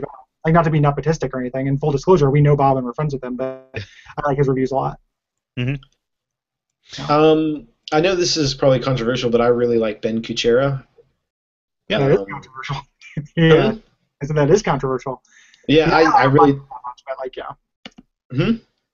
I don't hate him or anything. It is a. I mean, yeah, like I know he's a polarizing figure, and I don't always agree, but he's at least thought provoking. Which, fuck yeah, I mean, I enjoy at least being challenged and on some level, just when I'm reading something. I enjoy being challenged. God, I sound like such a fucking You sound asshole. interesting. You sound really intellectual. Can you tell me more about that? Yeah. Tell me God. more. I said that and immediately regretted it. And also, I don't know how to say her last name, but Danielle Idle Thumbs. Riendo? Yeah. Yes. Yeah. Well, and also just because of the types of games, like the types of games she tends to review tend to align with what I want to see, which are the kind of the new and exciting sort of like edge of the games. Like, did you guys play I think Curtain? No. Mm-hmm. That's another not Almost Sunshine. I'm confusing with Almost sometimes actual Sunshine and Almost Sometimes Monsters. But yeah, Curtain is that's a obscenely powerful game, and it's a bit on the nose, but like, whew, I would definitely. It's free. I mean, there's a suggested pay of I think like $1, but like that's completely worth it. But she's the one who turned me on to that, and like I'm going back to podcasts. I'm super glad she joined Idle Thumbs because just a fucking treasure. Yeah. Definitely agreed. It's a cyberpunk cop killer. it's some nice variety on there, and I like that. Oh, but like Polygon, like if you're looking for like kind of the mainstream review, like it's not going to be like a deep dive like Aaron Signal or whatever. Like you can do a lot worse than Polygon's like strictly review kind of stuff. Like I think that the McElroys are really good at their job in terms of writing. Like concise reviews about things that might be a little bit bigger. Phil Collar, who we've had on Bonfireside Chat in the past, he did the review for Dark Souls 2, but he also reviews kind of off the beaten path adventure and horror games. I think he does a very good job, and so I will pretty much always look for their bylines on stuff because I know it's going to kind of expose me to stuff that I'm going to want to see. Yeah. What about you, Cole? What's your favorite? Sweet. Oh. Did we have a breakup? Cole mentioned his favorites. Oh, did he? Oh. Oh, yeah. Okay, sorry. You're just too subtle for me, Cole. Wait a minute. The bottle of rum's halfway done, and subtlety is out the window. Yeah, I said the McElroys and Phil Collar was were my go-to. You slipped it in like a metaphor in the night. Yes. Yeah. I don't know. Yeah. I like this move towards personality based review kind of things. I think that podcasts have had a huge hand in that, like kind of across the industry. And I'm a little bit sad. Like I'm a little bit sad that the McElroys don't have a video game podcast anymore. For as weird and as kind of bad, like fucked inward as the besties became. Yeah. You could kind of like I like Chris Plant and Russ Frustrick. God, all right. Frustick? Yeah. Oh my God, Russ. But yeah, towards the end, you could definitely tell the besties were just dying of some kind of cancer. Yeah. They become the Rusties. Yeah. Do we have another question? Cool. Yes, we do. Before we move off of that, another YouTube guy that I really, really like, and it's probably just because of his English accent, is I don't know what his name is, but the series is Leo Takes a Look. And I've never heard of that, but I'll take a look because I watch a lot of YouTube. It's not a lot of like reviews aren't super in depth, but they're just kind of like quirky, funny. Like he did the dolphin cheating sim that came out a while ago, and he reviews a lot of like sim train and like sim bus games, but he has like this like healthy level of humor while doing so. Yeah, Leo Takes a Look. I think he's off of Kotaku actually. Cool. Okay. Yeah. Cool. Looking here. So Jala asks, Cole, how was Oktoberfest? Gary and Murph, have you attended / will you be attending an Oktoberfest event? What is your favorite beer? I am from the Oktoberfest Corporation. Oktoberfest and Oktoberfest accessories. Let me. I just want to say that I'm friends with Jala on Facebook, and she puts out some just amazing stuff, and I'm constantly jealous of just the amount and just a weird. I hate to say weird because weird is such a dumb adjective.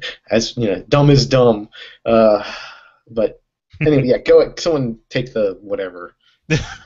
Someone take the wheel from me. No, you're right. She puts out a tremendous amount of work, and it's almost always kind of fun to look at and interesting in a in a kind of provocative way. Yep. Favorite beers. Murph, go. Oh, Red Hook. Because I'm going to go have dinner in a half hour. Okay, Red Hook ESB, best beer. Let's say Palo Santo Marron from Dogfish Head. Yep. And I don't know. I don't actually have a favorite beer. I like I don't drink as much beer because since I became diabetic. I like stouts and porters. Like the darker and thicker, the better, as far as I'm concerned. So I'll usually try to find something on tap that is of that ilk. I'm of a similar taste. Have you tried a bitter? Yes. Okay. Yeah, there's a beer bar in Portland. It's the same place there was the Retronauts meetup last year. Oh, yeah. That does a lot that had a bitter on, and that was very good. Yeah. Oktoberfest was fun. It is the one time a year where I can put aside my fear of crowds. I guess that in PRG, but take a bus down, get a taxi home, forget everything in between. Yeah. I live in a city with shitty public transportation, so going out and drinking in public is just a fucking ordeal. Yeah. Yeah, that's why I take a taxi back, because the buses stop running at like 6 p.m. Let's see here. Brent Simpson asks, not sure if you've covered this one, but how do you juggle your time to podcast, play games, and manage your daily life? We don't. Nope. Yep. It doesn't happen.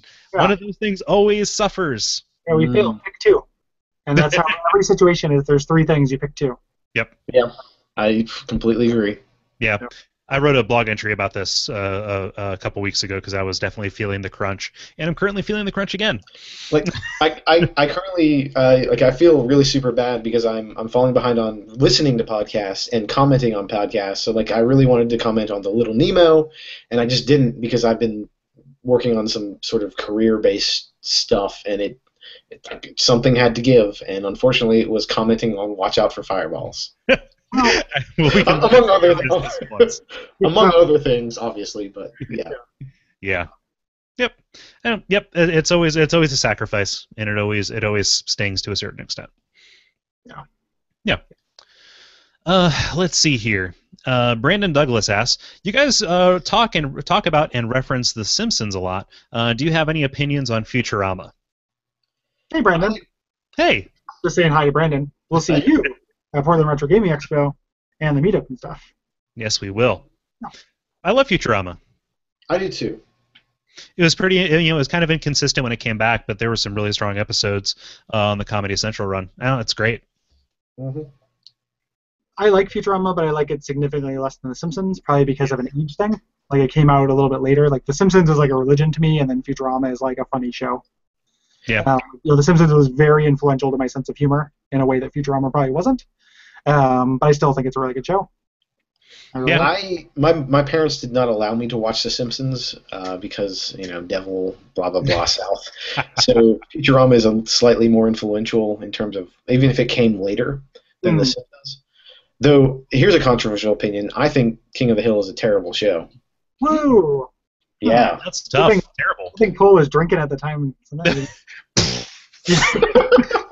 And the first season perfectly fine. But after 9/11, essentially, I think the show takes a huge shit. It's weird that they just keep referencing 9/11, and there's that episode where like Hank Hill just stares at the camera and explains why 9/11 didn't happen. It does get weird. In summary, if you will indulge me, it used to start out that Hank Hill was the other, but then in later season, Hank Hill became the safe and thing you're supposed to relate to, and later it was always like hippies or foreigners or someone else became the other, and I just got super uncomfortable. I would be more uncomfortable with the former, like having having him as just kind of be this Southern person to be a figure of fun feels exploitive, and like what the thing I like about King of the Hill is that like the other, as you describe it in the shows, is never like just purely a figure of fun. Like there's usually kind of a depth to it without going into South Park. Perhaps the truth is in the middleism. It doesn't do that shit. I think that's a terrible show. But it doesn't do that. Like usually most things are treated pretty gently on King of the Hill, which I really like about it. I don't. I guess maybe it's the fact that I immediately like recoil in horror from anything in any way praising the Southern culture, so that like I have a severely averse reaction to holding up Hank Hill as any kind of role model. Yeah. I can see that as like an instinct thing. Yeah, like the way they developed him, and like with the way how they eventually kind of slid him sideways into being this oddly repressed kind of character, and the way they explored his relationship with his dad and how that's playing out again with him and Bobby. I think that's like the heart of the show in a pretty good way. I totally see what you're saying insofar as there are episodes where you can tell this is Mike Judge hopping up on his libertarian soapbox. Mm-hmm. But that is very much like a writer by writer, or is Mike Judge a showrunner at this particular moment kind of right. Thing. And like I guess I didn't like it enough to give it a chance. Yeah. So like yeah. No, go ahead. Too. I was gonna say like it does. I think the show does drop off in quality, but not really until the end, where I started feeling like they were running out of things to say. It really just drops off as soon as Lucky is introduced. Yeah. And then that's when it becomes it goes away from, hey, let's make fun of Southern culture, and also kind of like embrace it in this weird way of like, oh, these are all just humans. Like that's the thing that's interesting about it. Like that doesn't have to be a cartoon. Yeah. Like it's a sitcom, and there are wackier situations. I mean, Dale Gribble wouldn't exist as an actual human. Maybe he would. Yeah. Yeah. But that is a valid opinion. I deem it so. As long as we can all agree that South Park is garbage. Yeah, man. South Park. Currently, yes. I'll say that it had something valuable to say maybe back when I was in high school, but yeah, that's about the level. Were you in high school? Like, was it valuable, or were you in high school? Yeah, that's. I'd have to reevaluate. I think really. Well, it was weird because South Park for a while, like my entire political like exposure was South Park and The Daily Show, and I watched more of one and less of the other as time went on. Yeah.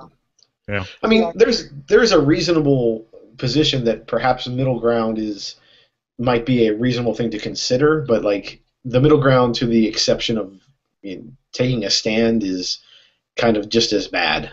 Not the kind of thing you do for like 20 years. Yeah. The fact that there's that South Park RPG makes me feel like I like was sleepwalking and wished on a monkey's paw. You're just like, oh, Chris Avalone's making a JRPG, great. And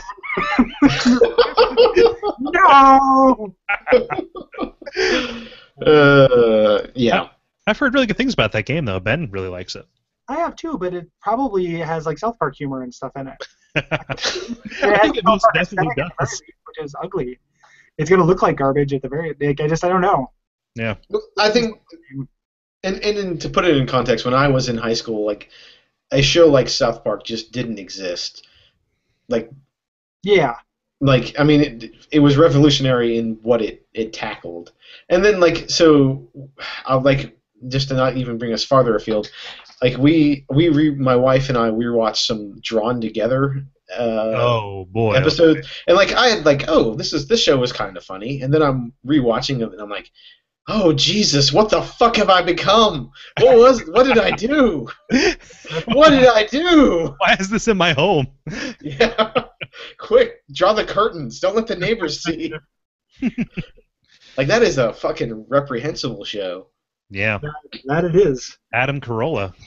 Yeah, reprehensible human being. I like what he did for podcasts, but come on, like it's only so far.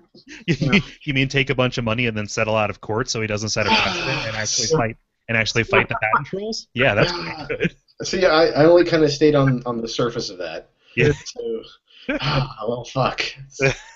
All of my idols are burning, and by all, this kind of small one I had in the corner and forgot about. Yep, this dusty little one. Oh man. We have one here that's not in the widget, but it's on the Patreon page. This is Alan who writes in saying, I was very interested in the WAF you did on X-Men Legends 2, particularly your thoughts on comics. I recently finished Lock and Key, and it left me feeling like I did when I finished The Watchmen for the first time. What are you reading at the moment, and could you discuss comics that left an indelible impression on you after you read them? I should pick Lock and Key back up. I read the first 2 trades of it and liked it, but didn't like it. Obviously wasn't compelled to keep reading it. But that's high praise. And especially the fact that it has a complete story is really, because that's the curse of the comics class, is like having these perpetual stories means that for the most part they're meaningless. And then they're still good. Like I like specific runs of X-Men, but it's never going to be as good as something like that has an end. Like good art has an end. So me and Cole both read Saga, like at least in trades. Saga's I really need to pick that one up. Yeah, it's very good. I wish it came out. I wish it feels like we should be further than the 3rd trade. Like it doesn't seem like it comes out on time. Yeah. That's frustrating as far as current stuff. And then as far as impressions, I'll take this opportunity to give a caveated recommendation. But Alan Moore's Neonomicon is a very incredibly graphic comic that has raping in it that is a weird example of sexual horror that I think is non-gratuitous to the point of being kind of irreproachable.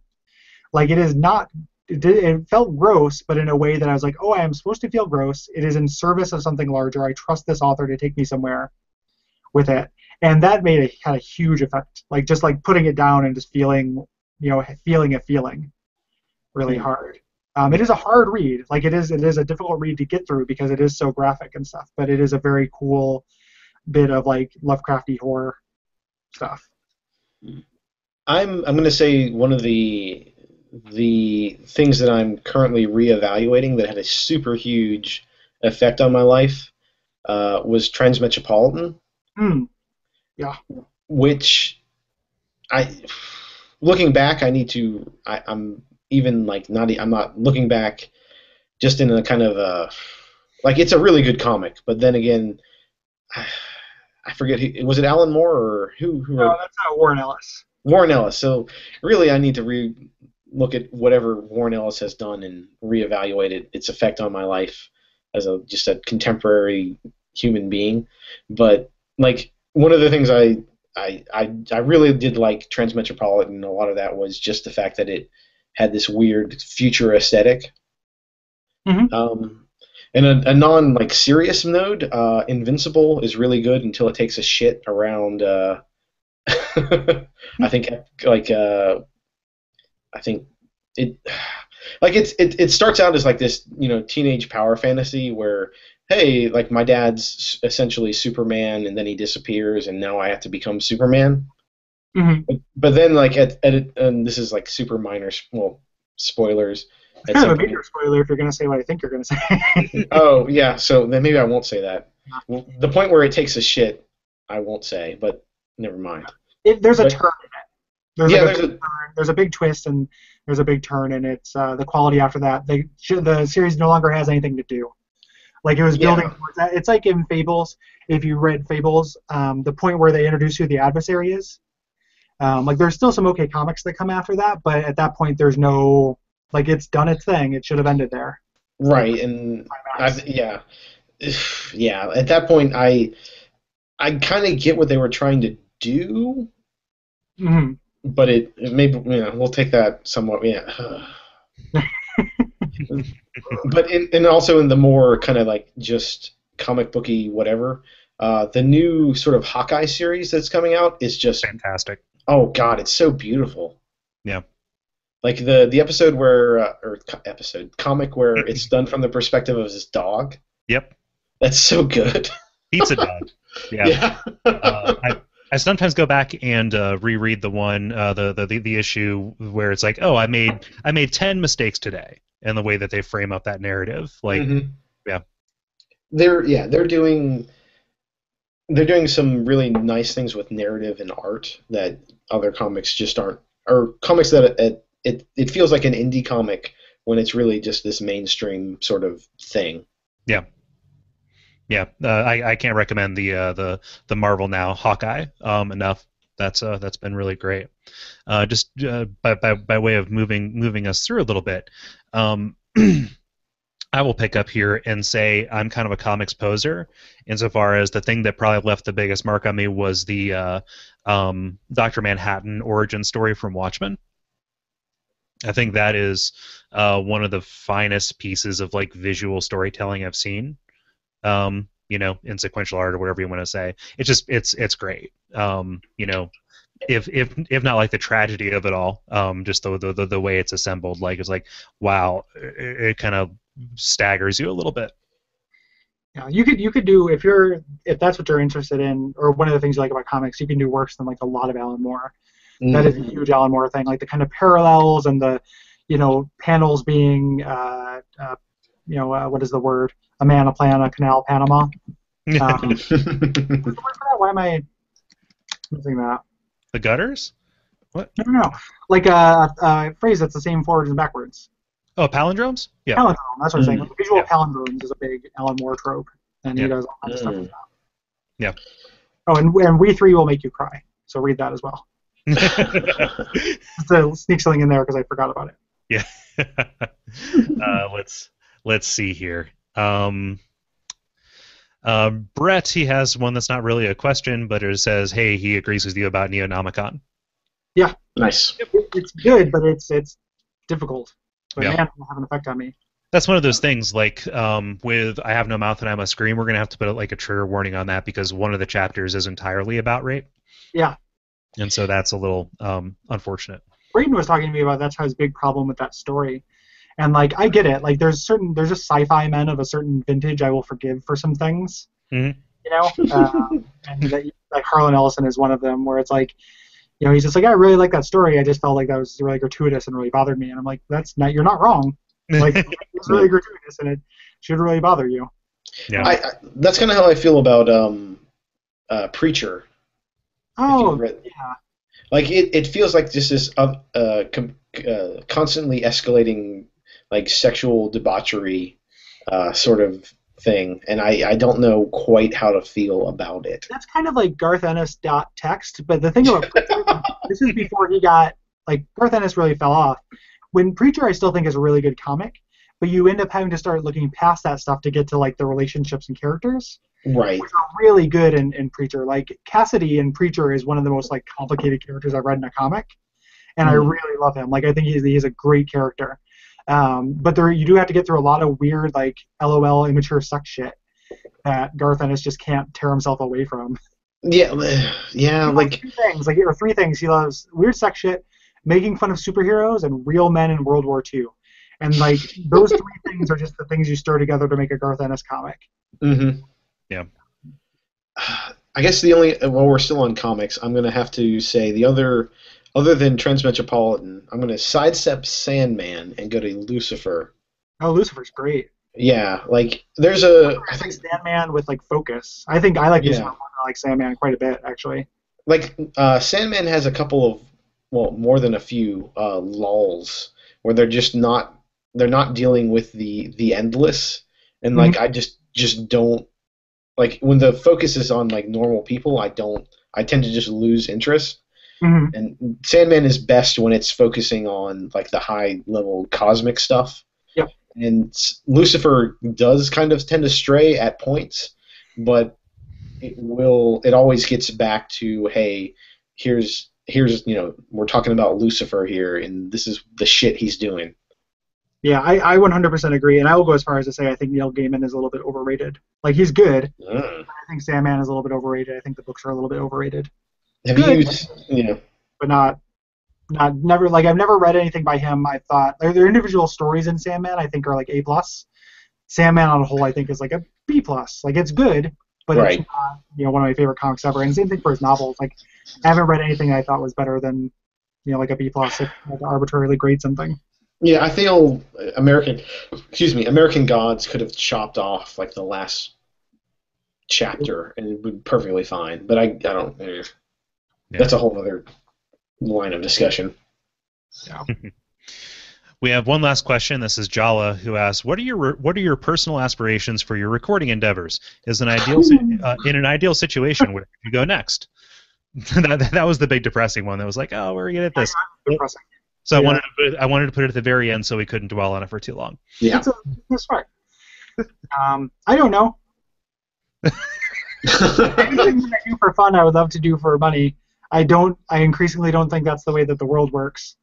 Yeah. Like I would love to actually get good enough to be my job because I love doing it.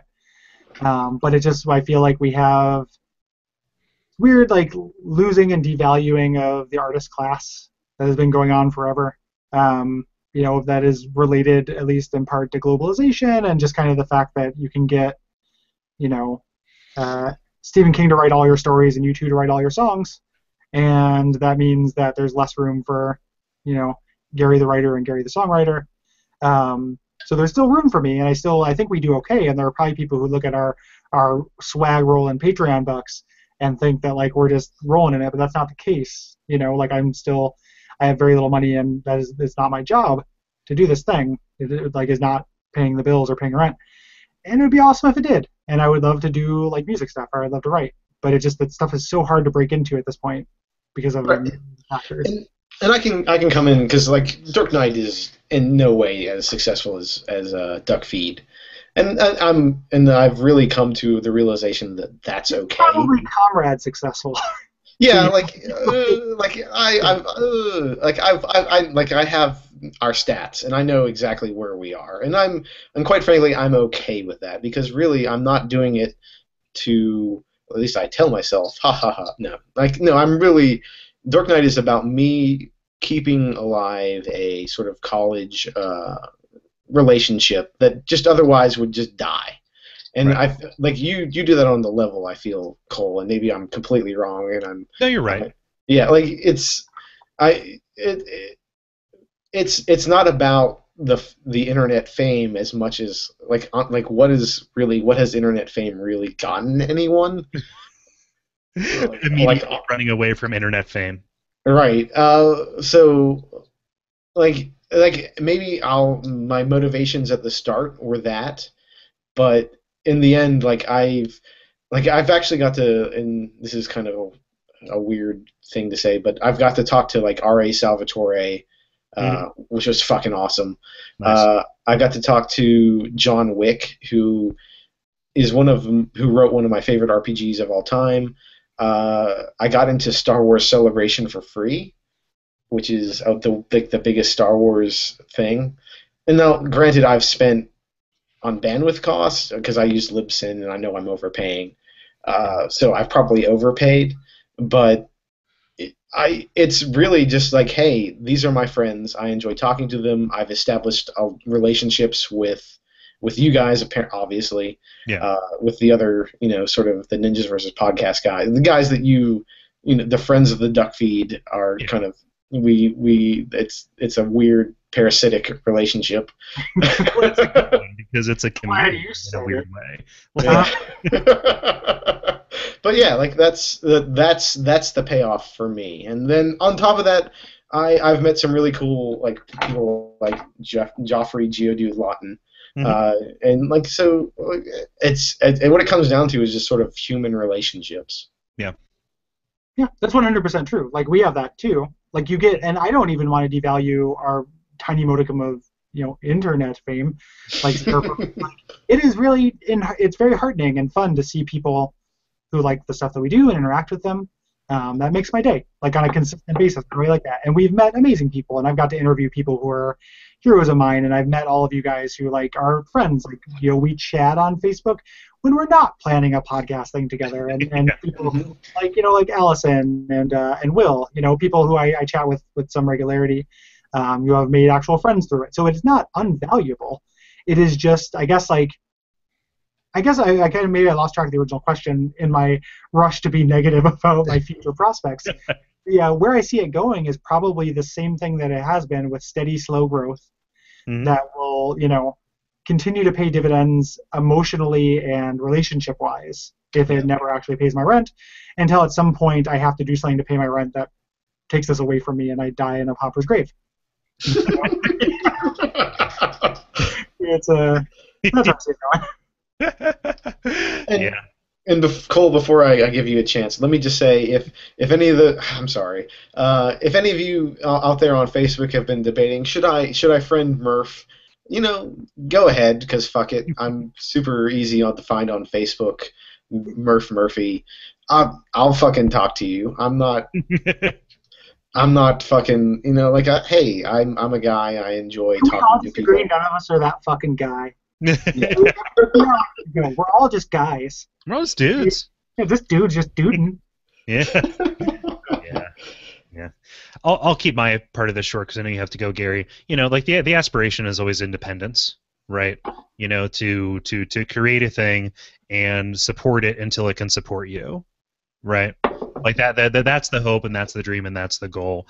And finding those things that you guys talked about, those emotional dividends, that kind of keeps you warm at night while you are out there in the day actually doing the thing that keeps the roof over your head, right? So you're spot on, Gary. It's it is a slow march towards some hazy definition of independence that is ever further in the distance, but getting closer.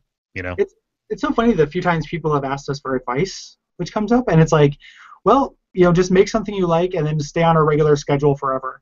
Yep. Yeah, we never did a thing and then got any audience from it. We if you look at the charts, because they exist, it's just this steady, slow growth. Yeah, right. We've been doing this for 3 years. It's not consistency is the only thing that I can say that has ever other than going on to another podcast that has more exposure. The only thing that I can say that is my measure of a way to guarantee success is consistency. Mm-hmm. And if you're cynical about that and you go on other shows as a move, people will sniff it out. And oh, right, yeah. People hate being marketed to. Or, I'm just projecting. I hate being marketed to. So, if I hear somebody doing that, I don't like it, and it will not engender that person to me. But if I hear something and I end up liking the person anyway, then, that will help, getting them on there. But we've never made... Darknight.com. We've never made decisions based on that either way. We've never guested on a thing or had a guest on a thing, Bonfire Side Chat primarily, which we have guessed because of that reason. We've never been cynical about it. It's always been somebody we've been interested in or liked, who we thought would make a good show. And not every show that we've done have I thought every guest was as good a fit as every other one, without any specifics. But we always go into it thinking oh, this will be fun because we like this person. We're never doing it because we were trying to blow up, Well, because we know it doesn't work that way. We had Ron Gilbert on, and he's huge, and that didn't blow us up. It helped marginally, the same way everything helps marginally. Yeah. Right, and I'll say I had R.A. Salvatore on my podcast. Mm-hmm. It didn't really help. Yeah. That episode, sure, best episode ever. Mm-hmm. But outside of that, no, nothing. Marginal kind of increases, not even, just whatever. Yeah, there's no such thing as a hockey stick, right? When you look at the actual numbers, it is a series of plateaus. Eventually something happens where it just kind of kicks you up to this next notch, and it's like a ratchet, right? Yeah. Well, kind of, except that the ratchets are really small. Look at our numbers. It is a really steady, short growth. Mm-hmm. It almost doesn't feel like we have plateaued at any point. I'm sure there are brief periods, but it seems like there's just a little bit of growth. Yeah. It is just a trend, as opposed to it isn't a hockey stick, to your point, where it's not just wow. Yeah. But it is just kind of a general slow and steady does it. Yeah. Like I remember the first time, and oh man, fucking nostalgia. Like you guys mentioned me, I think the first time on your Final Fantasy VI episode, and like that fucking made my day. Aw. Like I mean, like I didn't know it was coming. Like I had commented or something like that, and I was in the car listening, and then I was like, "Holy shit! Someone on the internet mentioned me." Like,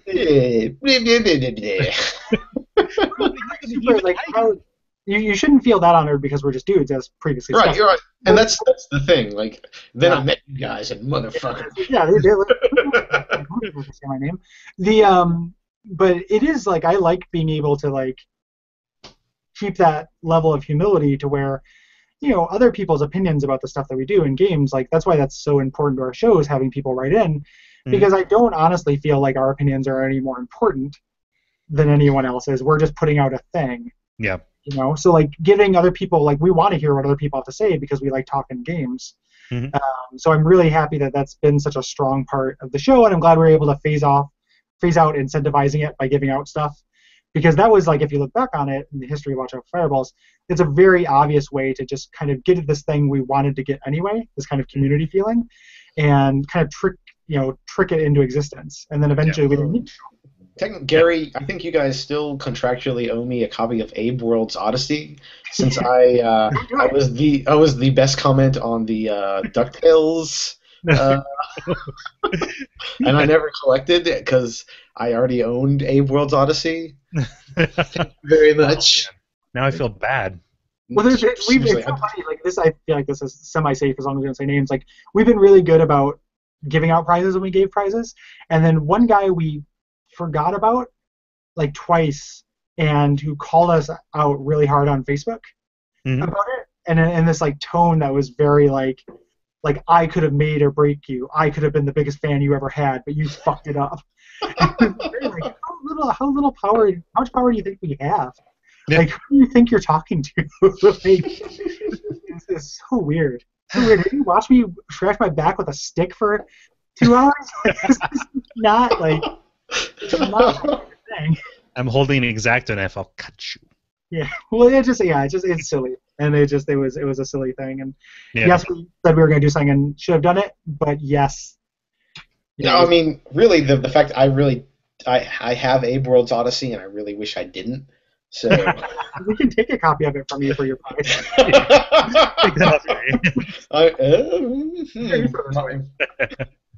Yeah. We better draw this to a close. Yeah, I have to go. I'm going to go eat some dinner with Brayton, who now lives in Portland. Yeah. Oh, cool. He's going to be at PRG. Are you? Listeners? That's to the listener, yeah. Me? Yeah, no, probably not. Yeah. Well, if you happen to be in Portland, it'll hurt our feelings if you don't come. Yes. If you are, but yeah, you should listen. If you're in the Pacific Northwest, come to Portland Retro Gaming Expo. If you're listening to this show, you listen to our other shows, so you know this already. Yeah. I'm sure. It's gonna be real fun. Yeah. Thank you, everybody who participated and watched, and dropped us some questions. And thank you, Murph, for joining us. Thank you guys, actually. What's that? Oh, no, thank you guys for having me. This is hilarious. Even though if we got Malden and whatever, Sirius at a time and, trashed our corporate overlords. It happens every time. Literally. Yeah, it's pretty consistent. If there's anybody, so as you noted, as people are listening to this, Murph is not on a show on the network, but he's been guest before. If there are people you'd like to see who fall into that category, let us know. Yeah. Like kind of bonfireside chat regulars and such. We could probably pull that off. Yeah. So. Cool. All right. Awesome. Well, I'm going to stop this broadcast now. All right, that's our sign off, our infamous sign off for the show. Yes, I'm going to stop this. What I've been doing, it is going to stop now. I am not. Well, good night, everybody. Night.